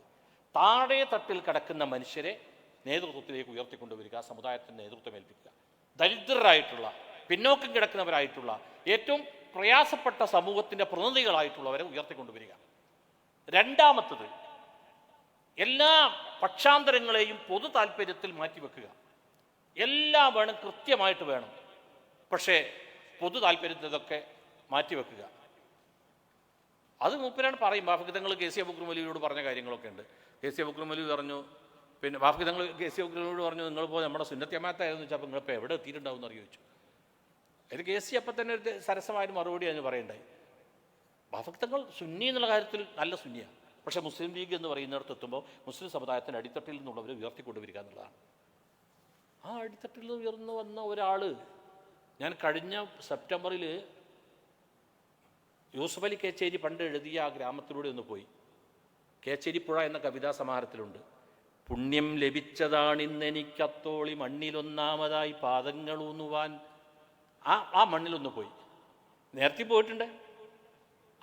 അവിടുന്ന് പട്ടിണിത്തീയിൽ മുളച്ചു വന്ന ആശതൻ പച്ചത്തലപ്പ് കാണിച്ചതാണ് ഈ സ്ഥലം എന്ന് അദ്ദേഹം പറയുന്നുണ്ടല്ലോ.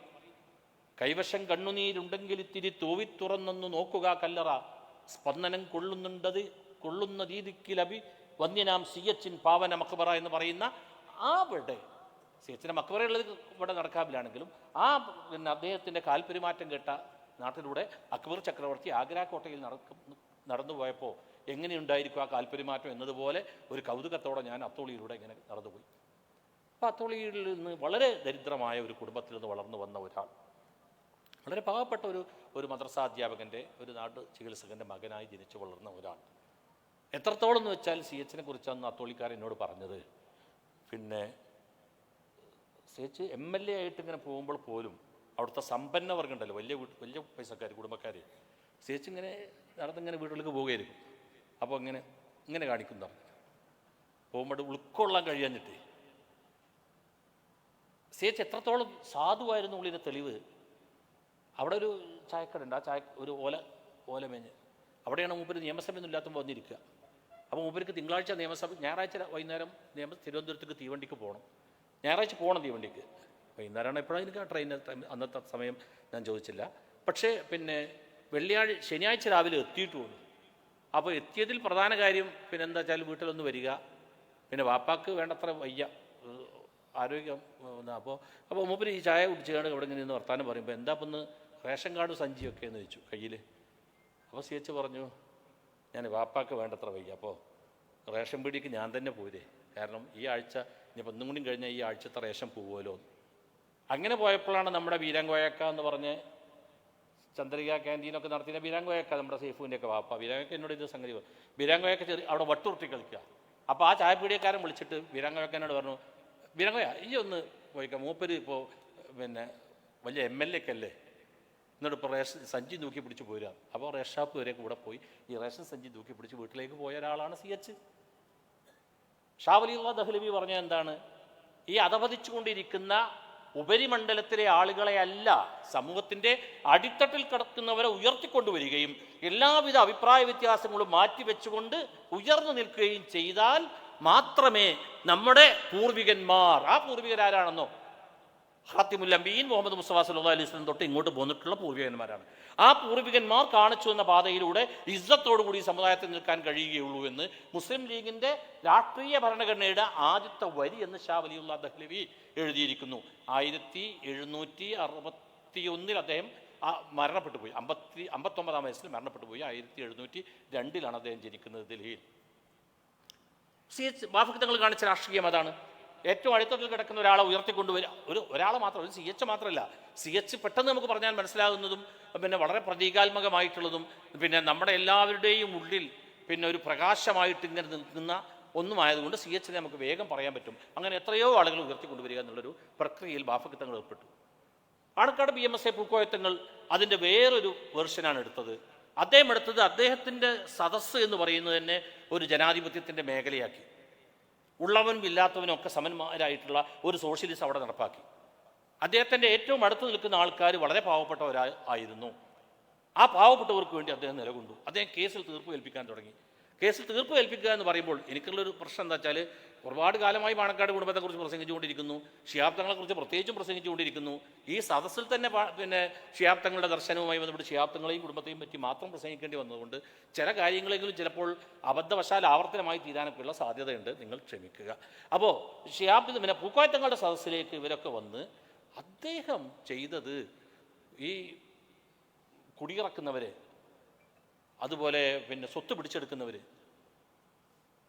മാനഹാനിക്ക് പിന്നെ കയ്യൂക്ക് നടത്തുന്നവർ, ഇങ്ങനെയുള്ള ആളുകളൊക്കെ അവിടുത്തെ സമ്പന്ന കുലത്തിലെ അംഗങ്ങളായതുകൊണ്ട് അവർക്ക് ഒരു പരാതിയുമായി അംശം അധികാരി എന്ന് വെച്ചാൽ വില്ലേജ് ഓഫീസറുടെ അടുത്ത് പോകാൻ പറ്റൂല. അംശം അധികാരി അവിടുത്തെ സമ്പന്ന കുടുംബത്തിലെ ആളാണ്. ഒരു വക്കീലിനെ വെച്ച് കേസ് നടത്താൻ പറ്റൂല, അതിന് മാത്രമുള്ള സാമ്പത്തിക ശേഷിയില്ല. പിന്നെ അംശം അധികാരിയോട് പറഞ്ഞിട്ട് ഈ ജന്മിക്കെതിരെ പരാതി പറഞ്ഞാൽ അംശം അധികാരിയും ജന്മിയും കുടുംബക്കാരാണ്. പിന്നെ ആരോട് പറയും? ആരോടും പറയാനില്ലാത്തവൻ എവിടെ ചെന്ന് പറയും? അങ്ങനെ ഒരു നിലയില്ലാ കയത്തിൽ, അന്തമില്ലാത്തൊരാഴത്തിലേക്ക് താഴ്ന്നു പോയിക്കൊണ്ടിരിക്കുന്ന ഒരാൾക്ക് ഒരു കൈ ഉയർത്തി കാണിക്കാനുണ്ടാകുന്ന, ഒരു കൈ ഇങ്ങനെ നീട്ടിക്കൊടുക്കുന്നത്, ഇപ്പോഴീ അനിയൻ്റെ ചുമലിൽ പിടിക്ക എന്ന് പറയുന്നുണ്ടല്ലോ, ഈ പാപശില നീ ചവിട്ടിക്കരേറൂ എന്ന്, നിന്റെ ഈ ദുരിതത്തിൻ്റെ ശിലകളൊക്കെ ചവിട്ടിക്കരേറാൻ ഈ കൈകളിൽ പിടിച്ചുകൊണ്ട് ഉയർന്നു വരിക എന്ന് പറഞ്ഞ് പാണക്കാട് PMSA പൂക്കോയത്തങ്ങൾ ഏറ്റവും വലിയ ജനകീയ ജനാധിപത്യത്തിൻ്റെയും ജനകീയ സോഷ്യലിസത്തിൻ്റെയും ഒരു വേദിയെ പാണക്കാട് കുടപ്പരക്കൽ ഉണ്ടാക്കി. അപ്പോൾ വാഫിത്തങ്ങളുടെ പൊളിറ്റിക്സിൻ്റെ വേറൊരു രൂപം അതിങ്ങനെ ഉണ്ടാക്കി. ആ പൂക്കോയത്തങ്ങളിൽ നിന്ന് എത്ര വരുന്ന സമയം?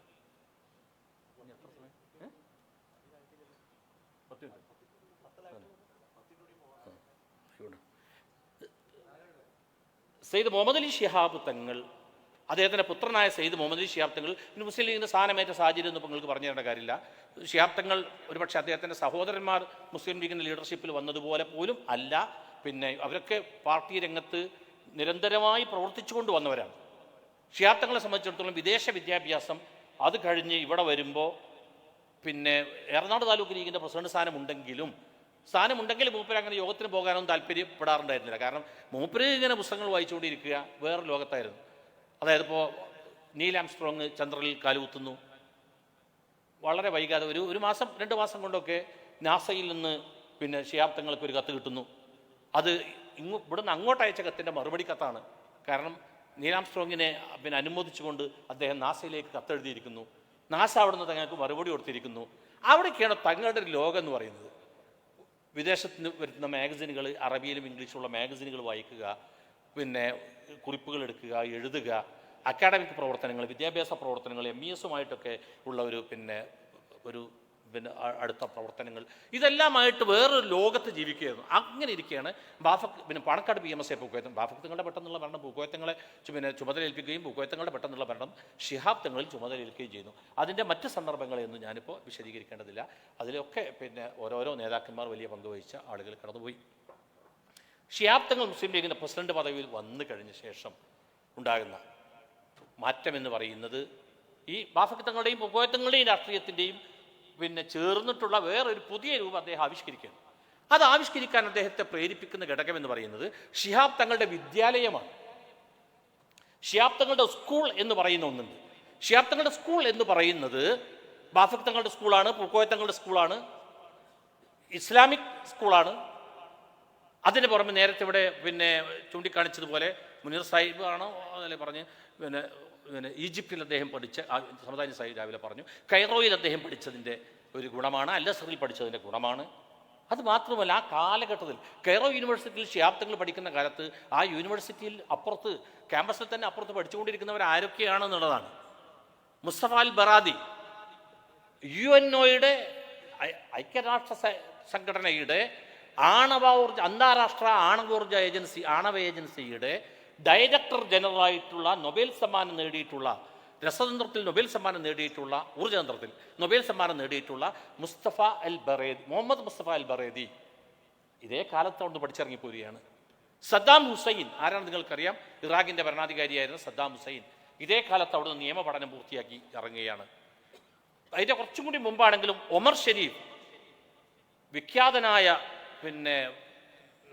അഭിനേതാവ് ഒമർ ഷെരീഫ് അവിടുന്ന് പഠിച്ചു പോവുകയാണ്. അതിൻ്റെയും കുറച്ച് ദശകങ്ങൾക്ക് മുമ്പാണ്, ഏതാനും വർഷങ്ങൾക്ക് മുമ്പാണ് യാസർ അറാഫാത്ത് അവിടുന്ന് പഠിച്ചു പോകുന്നത്, അവിടുന്ന് എഞ്ചിനീയറിംഗ് വിഭാഗത്തിൽ നിന്ന് പഠിച്ചു പോകുന്നത്. അതിൻ്റെ കുറച്ച് മുമ്പായിട്ടാണ് നജീബ് മഹ്ഫൂസ്, നൊബേൽ സമ്മാനം നേടിയിട്ടുള്ള നജീബ് മഹ്ഫൂസ് അവിടുന്ന് പഠിച്ചു പോകുന്നത്. താഹ ഹുസൈനും അബ്ബാസ് മഹമ്മൂദ് അഖാത്തും ഒക്കെ അവിടെ പഠിക്കുന്നവരാണ്. ഈ ആളുകൾ അവർ പഠിക്കുന്ന, നമ്മളെല്ലാവരും ഇപ്പോൾ പറഞ്ഞുകൊണ്ടിരിക്കുന്ന ജവഹർലാൽ നെഹ്റു അവിടെ വരുമ്പോൾ ഇന്ത്യൻ വിദ്യാർത്ഥി സംഘടനകളെ വിദ്യാർത്ഥി കൂട്ടത്തെ നയിച്ചുകൊണ്ട് സ്വീകരിക്കാൻ എയർപോർട്ടിൽ പോയ മാർഷൽ ടിറ്റോയുമായും ജമാൽ അബ്ദുൽ നാസറുമായും അടുപ്പമുണ്ടായിരുന്ന സെയ്ദ് മുഹമ്മദ് അലി ശിഹാബ് തങ്ങൾ, അത് കേരളത്തിലെ രാഷ്ട്രീയത്തിൽ ഒരു അചിന്ത്യമായ ഒന്നായിരുന്നു.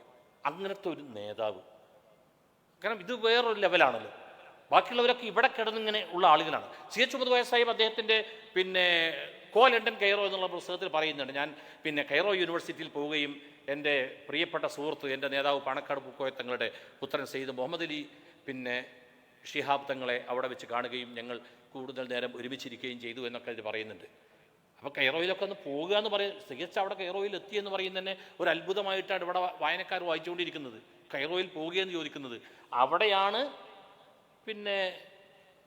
സെയ്ദ് മുഹമ്മദ് അലി ശിഹാബ് തങ്ങൾ 1958 മുതൽ 66 വരെയുള്ള സമയം അവിടെ പഠിക്കുന്നത്, 8 കൊല്ലക്കാലം. ഈജിപ്തിൽ തന്നെ വലിയ മാറ്റങ്ങൾ ഉണ്ടാകുന്നൊരു കാലം. അപ്പോൾ ഈജിപ്തിൻ്റെ കൾച്ചർ, നൈലിൻ്റെ ആ പ്രശാന്തത, അനന്തവിശാലമായ മരുഭൂമിയുടെ ആ പരുപരുത്ത യാഥാർത്ഥ്യങ്ങൾ, ഒപ്പം ലോകരാഷ്ട്രങ്ങളെ നിയന്ത്രിച്ചുകൊണ്ടിരിക്കുന്ന നേതാക്കന്മാരുമായുള്ള സാമീപ്യം, എഴുത്തുകാർ, വൻകിടക്കാർ, ഇവരുമായുള്ള എല്ലാ സൗഹൃദങ്ങളുടെയും ലോകത്ത് നിന്നുകൊണ്ട് ശിഹാബ് തങ്ങൾ കേരളത്തിലെ മുസ്ലിം പൊളിറ്റിക്സിൻ്റെ ലീഡർഷിപ്പിലേക്ക് വരുന്നു. KK അബു സാഹിബിനോട് CH പറഞ്ഞു. KK അബു സാഹിബ് CHൻ്റെ ഒക്കെ വലിയ നേതാവായി മുസ്ലിം ലീഗിൽ പ്രസംഗിച്ച് നടന്നിരുന്ന ഒരാളാണ്. KKS തങ്ങൾ പറഞ്ഞിട്ടുണ്ട് എന്നോട്, എന്നോടല്ല, KKS തങ്ങൾ പറഞ്ഞത് എന്നോട് ഒരാൾ പറഞ്ഞിട്ടുണ്ട്. കാരണം നമ്മളൊക്കെ ഉണ്ടാകുമ്പോൾ KKS തങ്ങൾ രോഗശൈലിയിൽ വീണുപോയി, ഒരു ഭാഗം കുഴഞ്ഞ് അദ്ദേഹത്തിന് സ്ട്രോക്ക് വന്നിട്ട്. അപ്പോൾ അദ്ദേഹം പറഞ്ഞൊരു കാര്യം പറഞ്ഞിട്ടുണ്ട്, KK അബു സാഹിബിനെ കുറിച്ച്. KK അബു സാഹിബ് കോട്ടപ്പടി മൈതാനിയിൽ പ്രസംഗിക്കുന്നത് കേൾക്കാൻ വരാറുണ്ടായിരുന്നു അവരുടെ TTAയിൽ പഠിക്കുന്ന കാലത്ത്.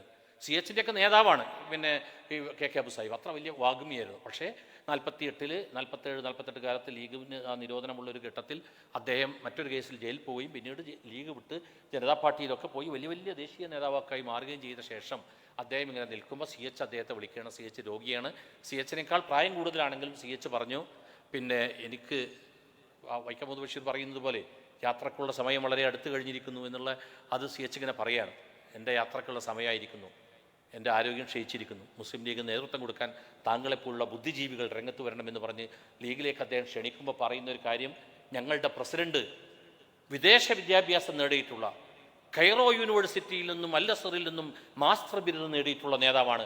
അങ്ങനെ ഒരാൾ കേരളത്തിലെ ഒരു രാഷ്ട്രീയ പാർട്ടിക്കും നേതാവായിട്ട് ഇപ്പോൾ ഇല്ല എന്ന് പറഞ്ഞിട്ട് അസിയിച്ച് ക്ഷണിക്കുന്നത് ഓർക്കണം. അപ്പോൾ വേറൊരു തിളക്കമാർന്ന വ്യക്തിത്വമായിട്ട് വരികയാണ്. അപ്പോൾ അങ്ങനെയുള്ള തങ്ങളുടെ ഈ വഴക്കം, അങ്ങനെയുള്ള പരിശീലനം, ആ പരിശീലനം കേരള രാഷ്ട്രീയത്തിലെ ഒരു സ്വാധീന ശക്തിയാക്കി അദ്ദേഹത്തെ മാറ്റുന്നു. കേരള രാഷ്ട്രീയത്തിൽ അദ്ദേഹത്തിൻ്റെ പാർട്ടിയുടെ ആ ജനപിന്തുണക്കൊപ്പം തന്നെ അദ്ദേഹത്തെയും അതിൻ്റെ ഒരു ലീഡർഷിപ്പിൽ നിന്നുകൊണ്ട് എത്രത്തോളം എന്ന് വെച്ചാൽ മലയാള മനോരമയുടെ ഒരു ലീഡ് സ്റ്റോറി ഒരു ദിവസം വന്നത്, കോൺഗ്രസ്സിലെ പ്രശ്നം ശിഹാബ് തങ്ങളെ ഹൈക്കമാൻഡ് ശിഹാബ് തങ്ങളെ പാണക്കാട് തങ്ങളെ ഇടപെടുവിക്കുന്നു എന്നാണ്. അപ്പോൾ കോൺഗ്രസ് തർക്കത്തിൽ ഇടപെടാൻ പാണക്കാട് തങ്ങൾ ഹൈക്കമാൻഡ്, അങ്ങനെയാണ് ആ വാർത്ത. എന്ന് വെച്ചാൽ തങ്ങൾ കേരളത്തിലെ കോൺഗ്രസിൻ്റെ പ്രശ്നത്തിൽ ശിഹാബ് തങ്ങൾ ഇടപെടുമെന്ന്. ഇപ്പോഴത്തെ പോലെ നമ്മളൊരു മുന്നണിയാവുകയോ രാഹുൽ ഗാന്ധി വന്ന് ലീഗിന് ശക്തിയുള്ള വയനാട്ടിൽ വന്ന് മത്സരിക്കുകയോ ഒന്നും ചെയ്ത കാലത്തല്ലത്. അല്ലാത്തൊരു ഘട്ടത്തിൽ കോൺഗ്രസിലെ പ്രശ്നങ്ങൾ ഇടപെടാൻ തങ്ങളെ നിയോഗിക്കുന്നൊരവസ്ഥ വരുന്നു എന്ന്.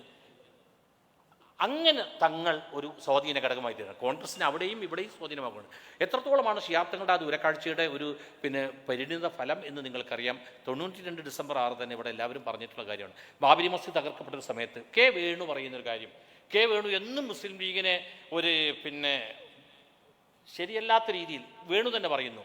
നക്സലൈറ്റ് നേതാവായിരുന്ന വേണു കേരളത്തിലെ ഏറ്റവും മികച്ച രാഷ്ട്രീയ സൈദ്ധാന്തികനായിട്ടുള്ള കമ്മ്യൂണിസ്റ്റ് സൈദ്ധാന്തികനായിട്ടുള്ള കെ വേണു പറയുന്നൊരു കാര്യം, അതായത് ജീവിതം കൊണ്ട് തന്നെ മാതൃക കാണിച്ച ആളാണ് അദ്ദേഹം. അങ്ങനെ കുറേ മാതൃകകൾ നമ്മുടെ മുന്നിൽ നിന്ന് ഈ സമീപ ദിവസങ്ങളിൽ കടന്നുപോയിട്ടുണ്ട്. അതായത് KJ ബേബി മാഷ് കനവിൻ്റെ ബേബി മാഷ് തൻ്റെ ജീവിതം ആദിവാസികൾക്ക് വേണ്ടിയാണ് നീക്കിവെച്ചൊരു മാഷ്. എന്തൊക്കെയോ ആകുമായിരുന്നു, അതെല്ലാം അവർക്ക് വേണ്ടി നീക്കിവെച്ചു. അതുപോലെ തന്നെയാണ് ഇപ്പോൾ കുട്ടിയാമത് കുട്ടി സാഹിബ്. അദ്ദേഹത്തിന് വലിയ സമ്പത്തും വലിയ സൗകര്യങ്ങളൊക്കെ ഉണ്ടാകുമായിരുന്നു. പക്ഷെ അതെല്ലാം മത്സ്യത്തൊഴിലാളികൾക്ക് വേണ്ടി മാത്രം നീക്കിവെച്ചു. ഇവരെയൊക്കെ നമ്മൾ പിന്നെയാണ് ഇനി ചർച്ച ചെയ്യുക. നമ്മൾ കുറേ കാലം കഴിഞ്ഞിട്ട് അടുത്തൊരു തലമുറയോട് ഇവരെക്കുറിച്ചൊരു ബുക്ക് ഇറങ്ങിയിട്ട് ആ പുസ്തകം വായിച്ച് നമ്മളൊരു തലമുറയോട് പറയും. അതുവരെ നാം ജീവിച്ചിരിക്കുന്ന കാലഘട്ടത്തിൽ ഇത്ര പ്രതിഭാശാലികളായ പ്രഗത്ഭരായ ആളുകൾ ഉണ്ടായിരുന്നു എന്ന് നമുക്ക് പറയാൻ നമ്മളിങ്ങനെ മടിച്ച് നിൽക്കുകയും ചെയ്യുമെന്നുള്ളത് മനുഷ്യൻ്റെ സഹജമായ ഒരു ഭാവമാണത്. എന്തായിരുന്നാലും ശിഹാബ് തങ്ങൾ അന്ന് കെ വേണു പറയുന്നത്, കേരളത്തിൻ്റെ ഞാൻ മുസ്ലിം ലീഗിനെ കണ്ടിരുന്നത് പ്രത്യേകിച്ച് മഅ്ദനിയുടെ പ്രശ്നത്തിലും മറ്റുമൊക്കെ ലീഗ് കൈക്കൊണ്ട സമീപനം എന്ന് പറയുന്നത് അധികാര താല്പര്യത്തിൽ കേന്ദ്രീകരിച്ചതും മഅ്ദനിയെപ്പോലുള്ള ഒരു പിന്നാക്ക വിമോചന നായകനെ അംഗീകരിക്കാൻ വൈമനസ്യമുള്ളതുമായിട്ടാണ് എനിക്ക് തോന്നിയത്. പക്ഷേ ഞാൻ ലീഗിനെ കൂടുതൽ പഠിക്കാൻ തോന്നിയപ്പോൾ മനസ്സിലായി, മഅ്ദനിയും മറ്റും ഉന്നയിക്കുന്ന രാഷ്ട്രീയ നിലപാടുകൾ മുസ്ലിം സമുദായത്തിന്, മുസ്ലിം ന്യൂനപക്ഷങ്ങൾക്ക് ആപത്തെ വരുത്തുകയുള്ളൂ. മറിച്ച് കേരളത്തിലെ ശിഹാബ് തങ്ങൾ കൈക്കൊണ്ട രാഷ്ട്രീയ തീരുമാനം കേരളത്തെ വർഗീയ ധ്രുവീകരണത്തിൽ നിന്ന് രക്ഷിച്ചു നിർത്തിയിരിക്കുന്നു എന്ന് കെ വേണു സാക്ഷ്യപ്പെടുത്തുകയാണ്. അദ്ദേഹത്തിൻ്റെ പുസ്തകത്തിലുള്ള കാര്യമാണ് പറയുന്നത് കേട്ടോ. അദ്ദേഹത്തിൻ്റെ പുസ്തകത്തിൽ പറയുകയാണ് വർഗീയ ധ്രുവീകരണത്തിൽ നിന്ന് കേരളത്തെ രക്ഷിച്ചു എന്നുള്ളതാണ്. അപ്പോൾ ആ വർഗീയ ധ്രുവീകരണം എങ്ങനെ ഉണ്ടാകുന്നതാ? ഇവരിവിടെ പറയുന്ന ഒരു കാര്യമുണ്ട്, ശിഹാബ് തങ്ങൾ അത് പറഞ്ഞത് മുസ്ലിം ലീഗിന് ഭരണം നഷ്ടപ്പെടാതിരിക്കാൻ വേണ്ടിയല്ലേ, ലീഗ് എന്ന അധികാരത്തിലുണ്ട് അതുകൊണ്ടല്ലേ പറഞ്ഞത് എന്നാണ് ഒരു ചോദ്യം. പക്ഷെ അതുകൊണ്ട് സംഭവിക്കുന്ന വെച്ചാൽ ലീഗ് മാത്രം ഭരണം മാത്രം മതിയാവില്ലല്ലോ. ഈ ജനം ഒന്നായിട്ട് പ്രക്ഷോഭം നയിച്ചു വന്നാലോ മുസ്ലിം സമുദായത്തെ അങ്ങനെ നിയന്ത്രിക്കാൻ കഴിയുമെന്ന് എന്ത് ഉറപ്പാണുള്ളത്? പക്ഷെ തങ്ങൾക്കൊരു ഉറപ്പുണ്ടായിരുന്നു, ഞാൻ പറഞ്ഞാൽ സമുദായം കേൾക്കുമെന്ന്. ആ ഉറപ്പ് തങ്ങളുടെ ഒരു അവകാശവാദമായിരുന്നില്ല. ഞാനാണ് പറഞ്ഞാൽ കേൾക്കുമെന്ന അവകാശവാദമല്ല അത്, മറിച്ച് തങ്ങളും ജനഹൃദയവും അങ്ങനെയാണ് കെട്ടുപിണഞ്ഞു കിടന്നത് എന്നുകൊണ്ടാണ് തങ്ങൾ ഈ സാധാരണ ജനങ്ങളുടെ ഹൃദയത്തിലേക്ക് തൻ്റെ ഹൃദയത്തിൽ നിന്നൊരു നൂൽപ്പാലം, ഒരു സ്വർണ്ണ നൂൽപ്പാലം കെട്ടിയിരുന്നു. ആ സ്വർണ്ണ നൂൽപ്പാലത്തിലൂടെയുള്ള ഈ പാരസ്പര്യമുള്ളത് കൊണ്ട് കേരളത്തിലെ മുസ്ലിം ചെറുപ്പക്കാരോട് തങ്ങൾ പറഞ്ഞാൽ കേൾക്കുമെന്നുള്ളതായിരുന്നു. അല്ലെങ്കിൽ ആ കാലഘട്ടത്തിലെ ഏറ്റവും മികച്ച വാഗ്മിയായിരുന്നു അബ്ദുൽ നാസർ മഅ്ദനി. എന്ത് ഗംഭീരമായിരുന്നു. ഇപ്പോൾ പുതിയ തലമുറയിലെ കുട്ടികൾക്കൊന്നും അത് അറിയണ്ടാവില്ല. ആ ഒരു സമയത്ത് അയാൾ ഈ കാൽ മുറിയുന്നതിൻ്റെയൊക്കെ മുമ്പുള്ളൊരു ഘട്ടത്തിൽ അതിങ്ങനെ ആകാശത്തേക്ക് ഉയർന്നു നിൽക്കുന്ന ഒരു ഗംഭീരമായൊരു പ്രസംഗമായിരുന്നു. ആ പ്രസംഗത്തിൽ വളരെ തീവ്രമായ ആശയങ്ങൾ ഇങ്ങനെ തീനാളങ്ങളായി വന്നിരുന്നു. പക്ഷേ എത്ര സൗമ്യത കൊണ്ടാണ് തങ്ങൾ അതിനെ പ്രതിരോധിച്ചത്. തീവ്രമായി പ്രസംഗിച്ച് ജനക്കൂട്ടത്തെ ആകർഷിക്കുന്ന ഒരാളുടെ മുമ്പിൽ വന്ന് നിന്നിട്ട് സയ്യിദ് മുഹമ്മദ് അലി ശിഹാബ് തങ്ങൾ, സാറില്ല നിങ്ങളിപ്പോൾ അങ്ങോട്ട് പോകണ്ട എന്ന് തങ്ങൾ പറയുകയും ആളുകൾ ഇങ്ങോട്ട് വരികയും ചെയ്തു. ഞാൻ ഇതിൽ പറയേണ്ട ഒരു ചരിത്ര സെമിനാർ പറഞ്ഞല്ലോ, നമ്മുടെ മുസ്ലിം ലീഗിൻ്റെ 2 നേതാക്കന്മാർ ചന്ദ്രികയുടെ മുറ്റത്ത് വെച്ച് അടി നടക്കുകയാണ്. ഒന്ന് സീതിയാജിയാണ്, മറ്റൊന്ന് യൂനുസ് കുഞ്ഞു സാഹിബാണ്. എന്തോന്ന് പറഞ്ഞു, യൂനുസ് കുഞ്ഞ് സാഹിബ് പറഞ്ഞ ഒരു സംഗതിയുടെ കൂടെ സീരിയാജി നിന്നിട്ടില്ല. അത് കുറച്ച് രൂക്ഷമായി. അതിലിങ്ങനെ രണ്ടാളും മുണ്ട് മടക്കി കുത്തിക്കുന്നതെല്ലാം വരും. അപ്പോൾ യൂനുസ് കുഞ്ഞ് സാഹിബ് ഇങ്ങനെ പറയുന്നുണ്ട്, എൻ്റെ അടുത്ത് തോക്കുണ്ടെങ്കിൽ എൻ്റെ അടുത്ത് കുന്തമുണ്ട് എന്നൊക്കെ പറയുന്നുണ്ട്. ഇതന്നെ ഇതൊക്കെ അതിലുള്ള ഡയലോഗാണ്. അത് എൻ്റെ വക കൂട്ടിച്ചേർത്തൊന്നുമല്ല, കൃത്യമായ ഡയലോഗ്. ഞാൻ അവിടെ ഉണ്ട് ഈ സമയത്ത്. അതിനിടയിൽ നമ്മുടെ സീഖ്യ ബൂക്കർ പറഞ്ഞ ചന്ദ്രഗിയിൽ കൊണ്ടിട്ടായിരുന്നു. മൂപ്പരി എന്നിട്ട് സീരിയാജി ഇങ്ങനെ ഇത് കാണിച്ചപ്പോൾ ഒന്ന് പിടിച്ചു. അബൂബക്കർ സീരിയാജി ഒരു തട്ട്, അബൂബക്കറിൻ്റെ അവിടെ ബലർന്ന് കിടക്കിട ചടിയിൽ. അങ്ങനെ സീരിയാജി ഓനെ ഞാനിന്ന് കൊല്ലും തരട്ടിട്ട് ഇറങ്ങുകയാണ് തുണി മടക്കി കുത്തിയിട്ട്. അപ്പോൾ തങ്ങളെ കയ്യിൽ ഇങ്ങനെ അന്ന് തങ്ങൾ നന്നായി സിഗരറ്റ് വലിക്കുമായിരുന്നു. അന്ന് സിഗരറ്റ് വലിക്കുമായിരുന്നു പറഞ്ഞാൽ സിഗരറ്റ് അന്ന് അതൊരു ക്ലാസ്സാണ് ഈ സിഗരറ്റ് തന്നെ. അപ്പോൾ തങ്ങളിങ്ങനെ സിഗരറ്റ് വലിച്ചുകൊണ്ടിരിക്കുകയാണ്, കൈ ഇങ്ങനെ കെട്ടി നിന്നിട്ട് സീരിയാജി, അതെനിക്കിപ്പോഴും ഓർമ്മയുണ്ട്. അതായത് സീരിയാജി ഇങ്ങനെ തീക്കനര് പോലെ നിന്നിട്ട് ഇയാൾ അത് കൊല്ലണം എന്നുള്ള നിലക്ക് അത്രക്ക് വാശിയിലാണ് ഇറങ്ങാൻ നിൽക്കുമ്പോൾ സീരിയാജി ഇത്ര പറഞ്ഞു. സീരിയാജി ചെറിയൊരു വിളി. സീരിയാജി ഒരു കുട്ടിയെപ്പോലെ, ഒരു കൊച്ചു കുട്ടിയെപ്പോലെ തങ്ങളുടെ പിന്നിൽ വന്ന് നിന്നിട്ട് ഇങ്ങനെ അവിടെ നിന്നു. ഇത് നമ്മൾക്ക് ഉണ്ടാവേണ്ട ഒരു സംഗതിയാണ് കേട്ടോ. ആ തങ്ങളും തങ്ങളുടെ കൂടപ്പുറപ്പുകളും തങ്ങളുടെ പുത്രപരമ്പരയും ഒക്കെ നമ്മൾ രണ്ടാൾ ഏറ്റുമുട്ടാൻ നിൽക്കുന്ന നേരത്ത് നമ്മളിൽ ഏറ്റവും പ്രധാനപ്പെട്ടവനെ, ഏറ്റവും മൂത്തവനെ, ഏറ്റവും കയ്യൂക്കുള്ളവനെ, ഏറ്റവും ശേഷിയുള്ളവനെ വിളിച്ചിട്ട് മാറിക്കെന്ന് പറഞ്ഞാൽ നിങ്ങളെന്താ ഓനോട് പറയാത്തത്? എന്താ നിങ്ങൾക്ക് ഇങ്ങനെ അഭിപ്രായം എപ്പോ എന്ന് ചോദിക്കാൻ നിൽക്കലില്ല. അവിടെ സീരിയാജിൻ്റെ ഒരു മാതൃക എന്ന് പറഞ്ഞിങ്ങനെ മാറിക്കല്. അത് വലിയ സംഭവമാണത്. ആ ഒരു മാസ്മരികത ഉള്ളത് കൊണ്ടാണ് തങ്ങൾ ഈ ചെറുപ്പക്കാരോട് പറഞ്ഞത്. ഇവിടെ ബാക്കിയൊക്കെ ഇവിടെ പറഞ്ഞു. നമ്മുടെ ഇയാൾ അസറുദ്ദീൻ പറഞ്ഞു, ക്ഷേത്രങ്ങൾക്ക് കാവൽ നിൽക്കാൻ വേണ്ടി ആഹ്വാനം ചെയ്തവർ തങ്ങളെക്കുറിച്ച് പറഞ്ഞു. അതൊക്കെയാണ് സംഭവിക്കുന്നത്. തങ്ങൾ ബംഗ്ലാദേശിലടക്കമുള്ളവർക്ക് ഇത് ടെലഗ്രാം ചെയ്യുന്നത് കാരണം അവിടുത്തെ അപകട സാധ്യത ഇവിടെ വേറെ വലിയ പ്രശ്നങ്ങളിലേക്ക് പോകും. ബംഗ്ലാദേശിലെ മുസ്ലിം ചെറുപ്പക്കാർ രംഗത്തിറങ്ങി ക്ഷേത്രങ്ങൾക്ക് നേരെ ഇറങ്ങിയാൽ ഇവിടെയും ഉണ്ടാവില്ല തീവ്ര മനോഭാവമുള്ളവർ. അപ്പം തങ്ങൾ അതിൻ്റെ മുമ്പിൽ പ്രതിരോധത്തിൻ്റെ ഒരു വന്മലയായിട്ട് നിൽക്കുകയാണ്. എന്നാൽ അതീവ സൗമ്യമാണ്. ഹിമാലയം പോലെ മഞ്ഞ് പെയ്തുകൊണ്ടിരിക്കുന്നു, എന്നാൽ ഒരു കനത്ത പർവ്വതമായി ഗിരിശൃംഗമായിട്ട് ഇങ്ങനെ പ്രതിരോധത്തിൻ്റെ കവചകുണ്ടലം ഒരുക്കിയിട്ട് ഇങ്ങനെ നിൽക്കുകയും ചെയ്യുകയാണ്. പ്രതിരോധത്തിൻ്റെ ആടയാഭരണങ്ങളായിട്ട് അണിഞ്ഞു നിൽക്കുകയാണ് ശിഹാബ് തങ്ങൾ. അതാണ് കെ വേണു പറഞ്ഞത്, വർഗീയ ധ്രുവീകരണം സംഭവിക്കുമായിരുന്നു എന്നുള്ളത്. അതിൽ നിന്ന് കേരളത്തെ കാത്തു എന്ന് പറയുന്നത്. എം പി നാരായണപിള്ള പറഞ്ഞൊരു കാര്യമുണ്ട്. അതായത് ഈ Babri മസ്ജിദിൻ്റെ 97 April M P Narayana Pillai മരിച്ചു കേട്ടോ. അപ്പോൾ ഈ ബാബരി മസ്ജിദ് അനന്തരമായ ഒരു 5 വർഷത്തിനിടയിലാണ് ഈ എം പി നാരായണപിള്ളയുടെ ലേഖനം വരുന്നത്. അതിൽ അദ്ദേഹം അതൊരു പുസ്തകമായിട്ട് വന്നതിലും ആ ലേഖനമുണ്ട്. മതേതരത്വം മറുകോട്ടടിച്ചാൽ എന്ന് പറഞ്ഞിട്ടുള്ള ഒരു പുസ്തകമുണ്ട് അദ്ദേഹത്തിൻ്റെ. അതിൻ്റെ എഴുത്തുകൾക്കൊക്കെ ആ ഒരു ശൈലി ഉണ്ടായിരുന്നല്ലോ. അപ്പോൾ അതിനകത്ത് എം പി നാരായണപിള്ള പറയുന്നൊരു കാര്യമുണ്ട്.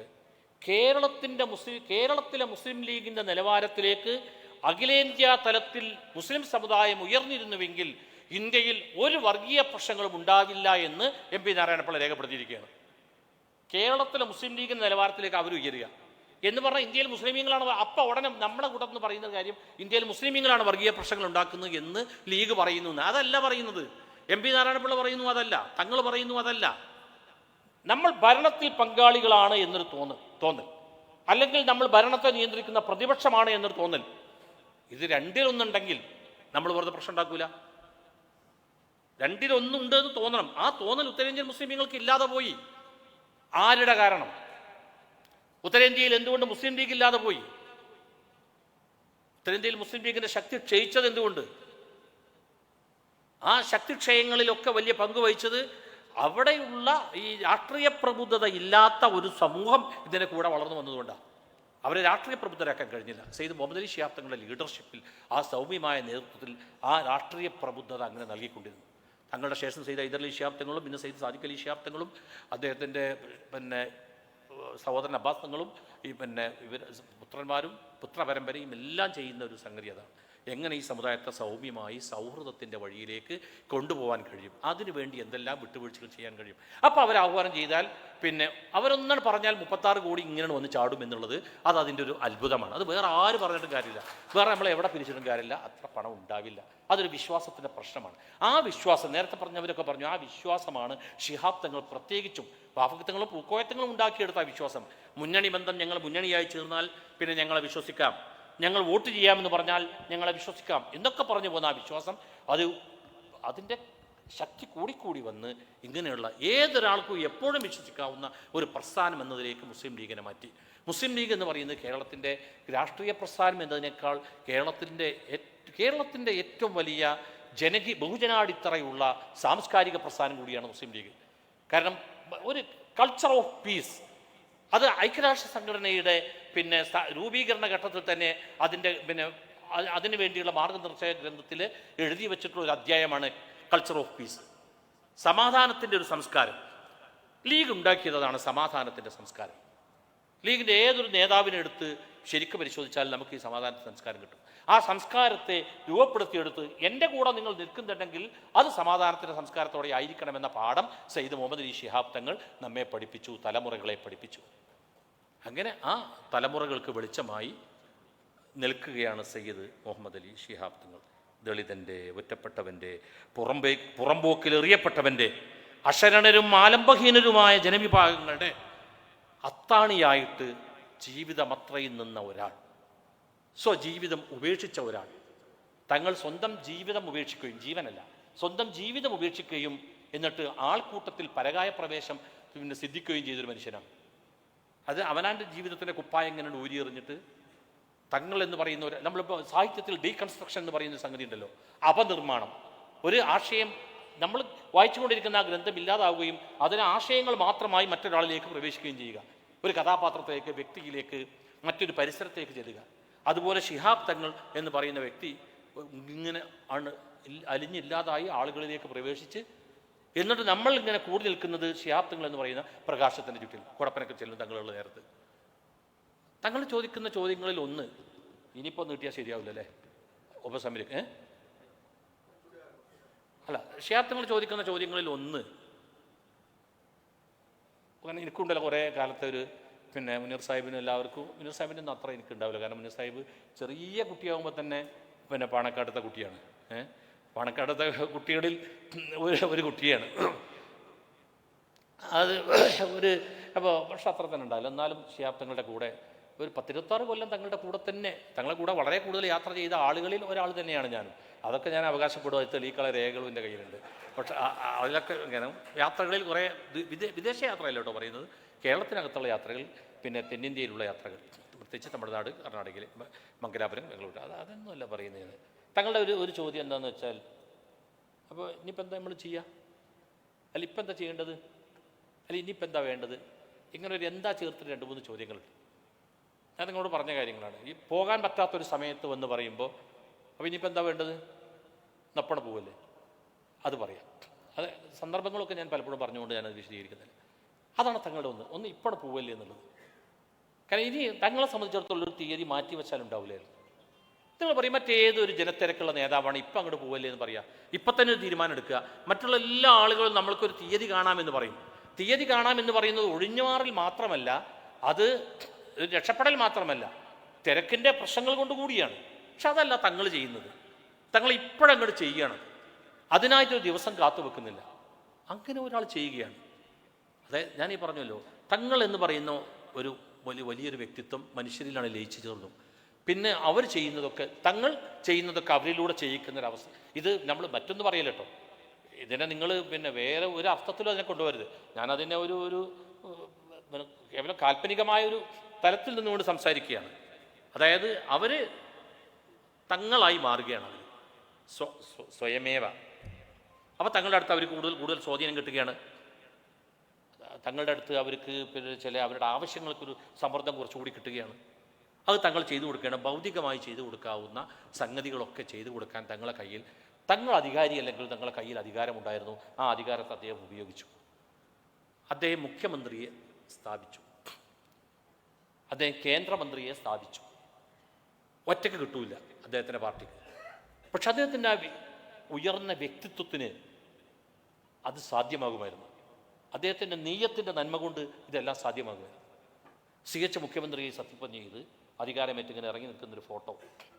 ആ ഫോട്ടോയിൽ ചെറുപ്പക്കാരനാണ് തങ്ങളന്ന്. 79 പറഞ്ഞാൽ തങ്ങൾക്കന്ന് 43 വയസ്സ്. 36 മെയ് 4 തങ്ങൾ ജനിച്ചത്. അപ്പോൾ 79 ഒക്ടോബർ 12 ആകുമ്പോൾ നിങ്ങൾ കുട്ടിക്കോളി മാഷന്മാരധികാരികളുണ്ട്. 43. ഞാൻ കണക്ക് കൂട്ടൽ എന്നും കണക്ക് കൂട്ടൽ പിഴച്ചു പോയ ഒരാളാണ് ഞാൻ. അപ്പോൾ അതുകൊണ്ട് ഇനിയും കണക്ക് കൂട്ടാൻ നിൽക്കണില്ല ഞാൻ. അപ്പോൾ 43 തങ്ങൾ നല്ല യൗവനാണ്. പക്ഷെ നിങ്ങൾ നിലക്ക് മുഖ്യമന്ത്രിയുടെ പാർട്ടിയുടെ അധ്യക്ഷൻ നിലക്ക് തങ്ങൾക്കൊരു ഗമ കാണിക്കായിരുന്നല്ലോ. CH ഇങ്ങനെ ഇറങ്ങി വരുമ്പോൾ ബീബി അബ്ദുൽ സാഹിബ് CHൻ്റെ കവളത്ത് ഇങ്ങനെ ആഴം പതിപ്പിക്കുന്ന രീതിയിൽ ഒരു ഉമ്മ കൊടുക്കുന്ന ഒരു ചിത്രമാണ്. അടുത്ത ഊഴം എൻ്റേതാണെന്ന നിലയിൽ തങ്ങൾ ഇങ്ങനെ ചിരിച്ചുകൊണ്ട് കൈ ഇങ്ങനെ നീട്ടി നിൽക്കുന്നുണ്ട്. അതാണ് ചിത്രം. തൊട്ടുപുറത്ത് സേഠു സാഹിബ് നിൽക്കുന്നുണ്ട്. ഞാൻ എന്ന് പറഞ്ഞ് ആ ഉള്ളിൽ നിന്ന് വരുന്ന ചിരിയുണ്ടല്ലോ, അതാണ് മനസ്സിൻ്റെ ഈ അകതാരിൽ നിന്ന് വരുന്ന ഈ സംശുദ്ധമായ നീരുറവ എന്ന് പറയുന്നത്. അതായിരുന്നു തങ്ങൾ. അഹമ്മദ് സാഹിബ് കേന്ദ്രമന്ത്രിയായിട്ട് അഹമ്മദ് സാഹിബ് കേന്ദ്രമന്ത്രിയായി നമ്മൾ തോറ്റ് തുന്നമാടിയിരിക്കുകയാണ് ലീഗ്. ആ സമയത്തൊരു കേന്ദ്രമന്ത്രിയാണ് കിട്ടുകയാണ്. CHനെ പോലെ തന്നെ അഹമ്മദ് സാഹിബും വലിയ പ്രതിഭയുടെ 1000 വർണ്ണപ്പീരികൾ ചൂടി നമ്മുടെ ഇടയിലൂടെ കടന്നുപോയ ഒരാളാണ്. അപ്പോൾ അദ്ദേഹം പണക്കാട്ടേക്ക് വരുന്നത് സെയ്ദ് മുനവ്വർ ശിഹാബ് തങ്ങൾ അവരുടെ കല്യാണത്തിൻ്റെ ദിവസമാണ്. ഇവിടേക്കുള്ള വരവ് അത് നോക്കുള്ളൂ. നമ്മൾ തോറ്റിരിക്കുന്നിടത്തുനിന്ന് വിദേശയിലാളിതനായിട്ട് ഒരാളിങ്ങനെ കടന്നു വരുന്നു. അതിൽ തങ്ങളുടെ ഒരു ലീഡർഷിപ്പിൻ്റെയും ഇടപെടലിൻ്റെയും ഒരു സ്വാധീനമുണ്ട്. അപകടകരമായ ഒന്നിലേക്ക് കാര്യങ്ങൾ നീങ്ങുന്നു എന്ന് കണ്ടാൽ തങ്ങൾക്ക് അവിടെ പെട്ടെന്ന് കൈ ഉയർത്താൻ കഴിയുകയും നോ എന്ന് പറയാനും പറ്റുമായിരുന്നു. അവ നോ എന്ന് പറയാൻ കഴിയുന്ന ഒരു നേതാവ് ഉണ്ടാവുക എന്നത് അത് തങ്ങൾ നമ്മൾക്ക് കാണിച്ചു. ഇന്ത്യയുടെ ദേശീയ രാഷ്ട്രീയത്തെ എങ്ങനെ ഇത് ദേശീയ രാഷ്ട്രീയത്തിൽ ലിങ്ക് ചെയ്യുന്നു എന്നുള്ള ഒരു സംഗതി ഒന്നുകൂടി ഞാൻ പറയാം. ഇന്ത്യൻ ദേശീയ രാഷ്ട്രീയത്തിൽ ഇന്ന് രാഹുൽ ഗാന്ധി പ്രതിപക്ഷത്തിൻ്റെ ഏറ്റവും പ്രഗത്ഭനായ നേതാവാണെന്ന് എല്ലാവരും പറയുന്നു. മുനീർ സാഹിബും പറഞ്ഞു, നേരത്തെ ഉള്ളവരും പറഞ്ഞു, പത്രങ്ങളിലും വരുന്നു, പീരിയോഡിക്കൽസിൽ വരുന്നു, വെബ് സീരിയലുകളിൽ വരുന്നു, എല്ലാറ്റിലും രാഹുൽ ഗാന്ധിയെ പറ്റി വരുന്നു. പക്ഷേ ആ രാഹുൽ ഗാന്ധി പോയിട്ട് കോൺഗ്രസ് തന്നെ ഒറ്റപ്പെടുത്തപ്പെടുന്ന അവസ്ഥയിൽ നമുക്കിടയിൽ തന്നെ ഈ കോൺഗ്രസ് ഇങ്ങനെ പോയാൽ നമ്മൾക്ക് എത്ര കാലം നമ്മൾക്ക് സമുദായത്തിൻ്റെ അവകാശങ്ങളുമായി ചോദിച്ചു വാങ്ങാൻ കഴിയും, മുന്നോട്ട് പോകാൻ പറ്റുമെന്ന് ശങ്കിച്ചു നിന്നൊരു നേരത്ത് ആ സഹ്യഗിരീന്ദ്ര പടിക്കൽ നമ്മളിങ്ങനെ ശങ്കിച്ചു നിൽക്കുന്ന നേരത്താണ് ശിഹാബ് തങ്ങൾ പറയുന്നത് ഇപ്പോൾ കോൺഗ്രസിനെ ശക്തിപ്പെടുത്തുകയാണ് വേണ്ടത്. അങ്ങനെ കോൺഗ്രസിനെ ശക്തിപ്പെടുത്താൻ തീരുമാനിച്ചു.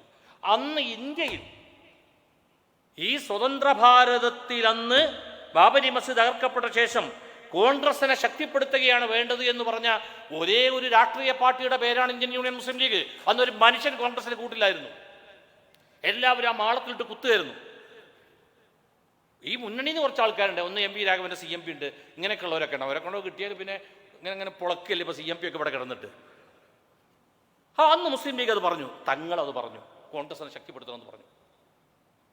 കോൺഗ്രസ് 92 ശേഷം 2019 വരെയുള്ള ഈ ദീർഘമായ കാലയളവിൽ കോൺഗ്രസ് എത്ര ശക്തിപ്പെട്ടു. എന്നിട്ടും കോൺഗ്രസിന് ജയിക്കാനൊരു സീറ്റില്ലാത്ത അവസ്ഥ വന്നില്ലേ? കോൺഗ്രസിൻ്റെ ഏറ്റവും സമുന്നതനായ നേതാവ് രാഹുൽ ഗാന്ധി എവിടെ മത്സരിക്കും എന്ന സംശയം വന്നപ്പോൾ രാഹുൽ ഗാന്ധിക്കും കോൺഗ്രസിനും അതിലുപരി 2000 ആണ്ടിൽ കോഴിക്കോട്ട് വന്ന് കർമ്മപഥത്തിൽ 4 നൂറ്റാണ്ട് എന്ന കൃതിക്കാധാരമായ സ്വീകരണം കൊടുത്ത് സോണിയാഗാന്ധി വളരെ ആദരപൂർവ്വം തങ്ങളെ ഇങ്ങനെ സ്വീകരിച്ചിരുത്തുന്ന ഇങ്ങനെ ഒരു ആദരവോടെ അതിഥി ആരാണ് ഇവിടെ? സോണിയാജിയാണ്. ആതിഥേയനാണ് തങ്ങൾ. എന്നിട്ടും ഈ കോഴിക്കോട്ട് വന്നിട്ട് തങ്ങളെ ഇങ്ങനെ ആദരിച്ചിരുത്തുന്ന ആ ചിത്രം നിങ്ങൾ കണ്ടിട്ടുണ്ടാവും ഇപ്പോഴും. ആ സോണിയാഗാന്ധിക്ക് അറിയാമായിരുന്നു എൻ്റെ കുട്ടിയെയും എൻ്റെ പാർട്ടിയെയും തോൽക്കില്ലെന്നുറപ്പുള്ള ഭൂമുഖത്തെ ഒരേ ഒരു നാട്ടിലേക്ക് പറഞ്ഞയക്കാനുള്ളൂ, അത് സയ്യിദ് മുഹമ്മദ് അലി ശിഹാബ് തങ്ങളുടെ സ്വാധീന മണ്ഡലങ്ങളിലേക്ക്. ആ സ്വാധീന മണ്ഡലങ്ങളിൽ വയനാട്ടിൽ വന്ന് രാഹുൽ ഗാന്ധി ജയിച്ചു പോയി. കഴിഞ്ഞ അവിടെ അതിൻ്റെ ഒപ്പം വേറൊരിടത്ത് നിന്ന് തോറ്റു. ആ വയനാട്ടിൽ നിന്ന് ജയിച്ചിട്ട് നടത്തിയ ജോഡോ യാത്രയുടെ അനന്തരഫലം, ജോഡോ യാത്ര നടത്തുമ്പോൾ ഒരു MP ആവണമല്ലോ. വെറും ഒരു കോൺഗ്രസ് നേതാവിൻ്റെ നടത്തത്തിനൊന്നും അത്ര ഒരു സുരക്ഷിതത്വമൊന്നും ഇവിടെ ഇല്ല.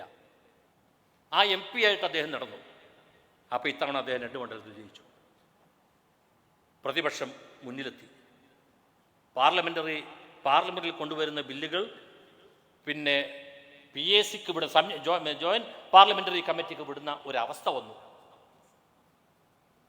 ഇന്ത്യയിൽ കഴിഞ്ഞ 10 വർഷമായി 2025 ഇന്ത്യയെ ഒരു ഹിന്ദു രാഷ്ട്രമായി പ്രഖ്യാപിക്കുമെന്ന് പറഞ്ഞ് കാര്യങ്ങളുമായി മുന്നോട്ട് പോയിരുന്ന സംഘ് പരിവാറിനെ കുരുക്കിട്ട് പിടിച്ച ആ രാഷ്ട്രീയ തീരുമാനം എന്ന് വന്നതാണെന്നറിയുമോ?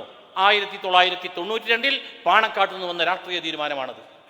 ഇതിനെ നമ്മൾ അങ്ങനെ തന്നെയാണ് കണ്ടത്. ദേശീയ രാഷ്ട്രീയത്തിൽ സെയ്ദ് മുഹമ്മദ് അലി ശിഹാബ് തങ്ങളുടെ സ്വാധീനം അങ്ങനെയാണ് വായിച്ചെടുക്കേണ്ടത്. അത് ഇന്നത്തെ ഘട്ടഘട്ടമായ ഒരു വളർച്ചയുടെ ഭാഗമാണത്. ലീഗെ കൂടെ നിന്നിട്ടുള്ളൂ എന്നുള്ളൊരു ഉറപ്പിൻ്റെ പശ്ചാത്തലത്തിലാണത്.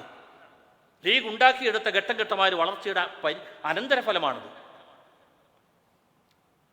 BJPക്ക് മറ്റേത് കേരള രാഷ്ട്രീയം തന്നെ സംഘപരിവാറിൻ്റെ സ്വാധീനത്തിലേക്ക് 1970കളിൽ വരുമ്പോഴാണല്ലോ മുസ്ലിം ലീഗിൽ പിളർപ്പ് സംഭവിക്കുന്നത്. 1970 ബാംഗ്ലൂർ പ്രമേയത്തിൻ്റെ പശ്ചാത്തലത്തിൽ കോൺഗ്രസിനെ ശക്തിപ്പെടുത്താൻ മുസ്ലിം ലീഗ് തീരുമാനിക്കുന്നു. അങ്ങനെ തീരുമാനിക്കുന്ന ആ ഘട്ടം എന്ന് പറയുന്നത് 69 കോൺഗ്രസ് പിളർപ്പുണ്ടാവുകയും കോൺഗ്രസിൽ നിന്ന് ഹിന്ദുത്വ മനസ്സുള്ള വലിയൊരു ടീം പുറത്തു പോവുകയും ചെയ്തു. പുറത്തു പോയി എന്ന് പറഞ്ഞുകൂടെ അവരകത്ത് നിൽക്കുകയും ഇന്ദിരാഗാന്ധിനെയും കൂട്ടിയും പുറത്താക്കുകയും ചെയ്തു. ഇതാ സംഗതി. പിന്നെ ഇന്ദിരാഗാന്ധിൻ്റെ നേതൃത്വത്തിൽ കോൺഗ്രസ്സായി ശക്തി പ്രാപിച്ചു. അങ്ങനെ ഉണ്ടായി. ആ പശ്ചാത്തലത്തിൽ കേരളത്തിൽ ഭരണം പിടിക്കാൻ കമ്മ്യൂണിസ്റ്റ് പാർട്ടി ശ്രമിക്കുന്നു. മുസ്ലിം ലീഗിൽ പിളർപ്പുണ്ടാക്കുന്നു. 12 MLA-മാരിൽ 7 MLA-മാരെയും ഔദ്യോഗിക വിഭാഗത്തിന് പാണക്കാട് പൂക്കോയത്തങ്ങളുടെയും CH മുഹമ്മദ് കോയ സാഹിബിൻ്റെ നേതൃത്വത്തിലുള്ള വിഭാഗത്തിനെതിരായിട്ട് 7 MLA-മാർ അണിനിരക്കുന്നു. 5 ആൾ മാത്രം ഭരണപക്ഷത്ത്. ആ സമയത്ത് പാണക്കാട് പൂക്കോയത്തൻ CH മുഹമ്മദ് കോയ സാഹിബ് ഒരു യാത്ര നടത്തുന്നു. ചന്ദ്രഗിരിപ്പുഴയുടെ തീരത്തു നിന്നും പാണക്കാട് കേരള മുസൽമാന്റെ കരളിൻ്റെ കഷ്ണമായ പാണക്കാട് പൂക്കോയത്തങ്ങൾ അഴിച്ചുവിട്ട ഈ ആകാശത്തെ പിടിച്ചു കെട്ടാൻ പ്രാപ്തിയുള്ളവരാരുണ്ട് ഈ കേരള രാഷ്ട്രീയത്തിലെന്ന് CH ചോദിച്ച ആ പടയോട്ടം അവസാനിച്ചു. അടിയന്തരാവസ്ഥ നടക്കുന്നു. എവിടൊക്കെ കാര്യങ്ങൾ തിരിയുന്നറിയില്ല. 1977 മുസ്ലിം ലീഗിൻ്റെ സംസ്ഥാന സമ്മേളനം നടന്നു. ഇതിലറിയാം ജനം എവിടെയെന്ന്. നേതാക്കന്മാർ ബഹുഭൂരിപക്ഷവും അപ്പുറത്താണ്. പാണക്കാട് പൂക്കോയത്തങ്ങളും CH മാത്രമേ ഉള്ളൂ. പൂക്കോയത്തങ്ങൾ അപ്പോൾക്ക് മരിച്ചു. ശിഹാബ് തങ്ങൾ എന്ന് പറയുന്ന ഈ ചെറുപ്പക്കാരൻ 39 വയസ്സുകാരൻ മുസ്ലിം ലീഗിൻ്റെ ലീഡർഷിപ്പിൽ വന്നിരിക്കുകയാണ്. 39 വയസ്സാണെന്ന്. 1975 സെപ്റ്റംബർ 1 അദ്ദേഹം പ്രസിഡന്റ് ആവുന്നു. 36 ജനിക്കുന്നു. 75. അപ്പോൾ 39 വയസ്സിൽ മുസ്ലിം ലീഗിൻ്റെ പ്രസിഡന്റായ തങ്ങളാണ് 77 മുസ്ലിം ലീഗ് ഈ സംസ്ഥാന സമ്മേളനം നടത്തുന്നത്. ആ സമ്മേളനം അടമുറിയാത്ത ഒരു മനുഷ്യപ്രവാഹമായി മാറുകയും തെരഞ്ഞെടുപ്പ് വരികയും തെരഞ്ഞെടുപ്പിൽ മുസ്ലിം ലീഗ് ഉൾക്കൊള്ളുന്ന കോൺഗ്രസ് മുസ്ലിം ലീഗ് ഉൾക്കൊള്ളുന്ന ഐക്യകക്ഷി 111 സീറ്റ് നിയമസഭയ്ക്ക് നേടുകയും CPM-ന് 17 സീറ്റ് മാത്രമാവുകയും 20 സീറ്റും പാർലമെൻറ്റിലേക്ക് ഐക്യകക്ഷി നേടുകയും ചെയ്തു. ഐക്യകക്ഷികൾ എന്നാ പറയുക. അന്ന് CPI ഇതിലുണ്ട്. പക്ഷേ പിന്നീട് 80 മുതൽ UDF ആവുകയും ചെയ്തു. അക്കുറിയാണ് മുസ്ലിം ലീഗിന് മുഖ്യമന്ത്രി ഉണ്ടാകുന്നത്, പിന്നീട് കേന്ദ്രമന്ത്രി ഉണ്ടാകുന്നത്, 5 മന്ത്രിമാർ വരെയുള്ള അവസ്ഥയിലേക്ക് എത്തുന്നത്, 20 MLA-മാർ വരെയുള്ള അവസ്ഥയിലേക്ക് എത്തുന്നത്, CH മാത്രമല്ല CH-ൻ്റെ പുത്രനും മന്ത്രിയാകുന്നത് നമ്മൾക്ക് കാണാൻ കഴിയുന്നത്. ഇതെല്ലാം ശിഹാബ് തങ്ങളുടെ കാലഘട്ടത്തിൽ തന്നെയാണ് സംഭവിച്ചു പോയി. ഇതെല്ലാം ശിഹാബ് തങ്ങൾ നമുക്ക് കാണിച്ചു തന്നു. ശിഹാബ് തങ്ങൾക്ക് ഒരു കാര്യം കഴിയുമായിരുന്നു, പക്ഷെ അത് മനുഷ്യന് സാധ്യമല്ലല്ലോ. അതായത് ഒരു വിടവാങ്ങൽ പ്രസംഗം നടത്താൻ അവസരമുണ്ടായിരുന്നുവെങ്കിൽ അത് സാധ്യമല്ലല്ലോ. കാരണം ഞാൻ ഇന്നെപ്പോഴും മരിക്കുമെന്നും എൻ്റെ കാലം അവസാനിക്കുന്നുവെന്നും അങ്ങനെ ഒരു നേതാവ് പറയാൻ പാടില്ല എന്ന് പറഞ്ഞാൽ ഇപ്പോൾ CH അപ്പം പറഞ്ഞതോ അതങ്ങനെയല്ല. CH ആളുകളെ ക്ഷണിക്കാനും വേണ്ടി പറയാണ്. എനിക്കൊക്കെ ആരോഗ്യം ക്ഷയിച്ചു, ഞാനൊക്കെ ഇനി എത്ര കാലം, അതുകൊണ്ട് നിങ്ങൾ വരണമെന്നാ. അതല്ലല്ലോ. ഞാൻ പറയുന്ന ഒരു വിടവാങ്ങൽ പ്രസംഗം നടത്തുന്ന ഞാനിതാ അവസാനിക്കുന്നു എന്ന് പറയുമ്പോൾ അങ്ങനെ പറയാൻ പറ്റില്ലല്ലോ. അങ്ങനെ ഒരു അവസരം അഥവാ അങ്ങനെ സംഭവിക്കുകയാണെങ്കിൽ തങ്ങൾ എന്താണ് പറയുക? വെറും 5 MLA-മാർ വെച്ചൊരു രാഷ്ട്രീയ പാർട്ടിയെ എൻ്റെ കയ്യിൽ തന്നു. ഈ സമുദായത്തിൽപ്പെട്ടവരും ഈ സംഘടനയെയും വർഗീയമെന്നെല്ലാവരും വിളിച്ചാക്ഷേപിച്ചു. അവിടെ നിന്ന് ഇതിനെ കൊണ്ടുപോയി 19 MLA-മാരുള്ള അവസ്ഥയിലേക്ക് എത്തിക്കുകയും മുഖ്യമന്ത്രിയുള്ള അവസ്ഥയിലേക്ക് എത്തിക്കുകയും കേന്ദ്രമന്ത്രിയുള്ള അവസ്ഥയിലേക്ക് എത്തിക്കുകയും സമുദായത്തിന് അർഹതപ്പെട്ട ഒരുപാട് അവകാശങ്ങൾ നേടുകയും ചെയ്തു. പാർട്ടി ഇന്ന് സുസജ്ജമാണ്, സുശക്തമാണ്. ഞാനിതാ നിങ്ങളെ ഏൽപ്പിക്കുന്നു എന്ന് അദ്ദേഹം പറയാതെ പറഞ്ഞിട്ടുണ്ട് നമ്മളോട്. അതുതന്നെയാണ് കേരള രാഷ്ട്രീയത്തിലും ദേശീയ രാഷ്ട്രീയത്തിലുമൊക്കെയുള്ള അദ്ദേഹത്തിൻ്റെ സ്വാധീന ശക്തി എന്ന് പറയുന്നത്. അള്ളാഹു മഗ്ഫിറത്തും മർഹമത്തും പ്രദാനം ചെയ്യട്ടെ. പാണക്കാട് സയ്യിദ് മുഹമ്മദ് അലി ശിഹാബ് തങ്ങളുടെ ജന്മവും ജീവിതവും ദർശനവും ഇടപെടലുകളും സ്വാധീനവും തെളിമയോടെ വരച്ചു കാട്ടിയ മുസ്ലിം ലീഗിൻ്റെ സംസ്ഥാന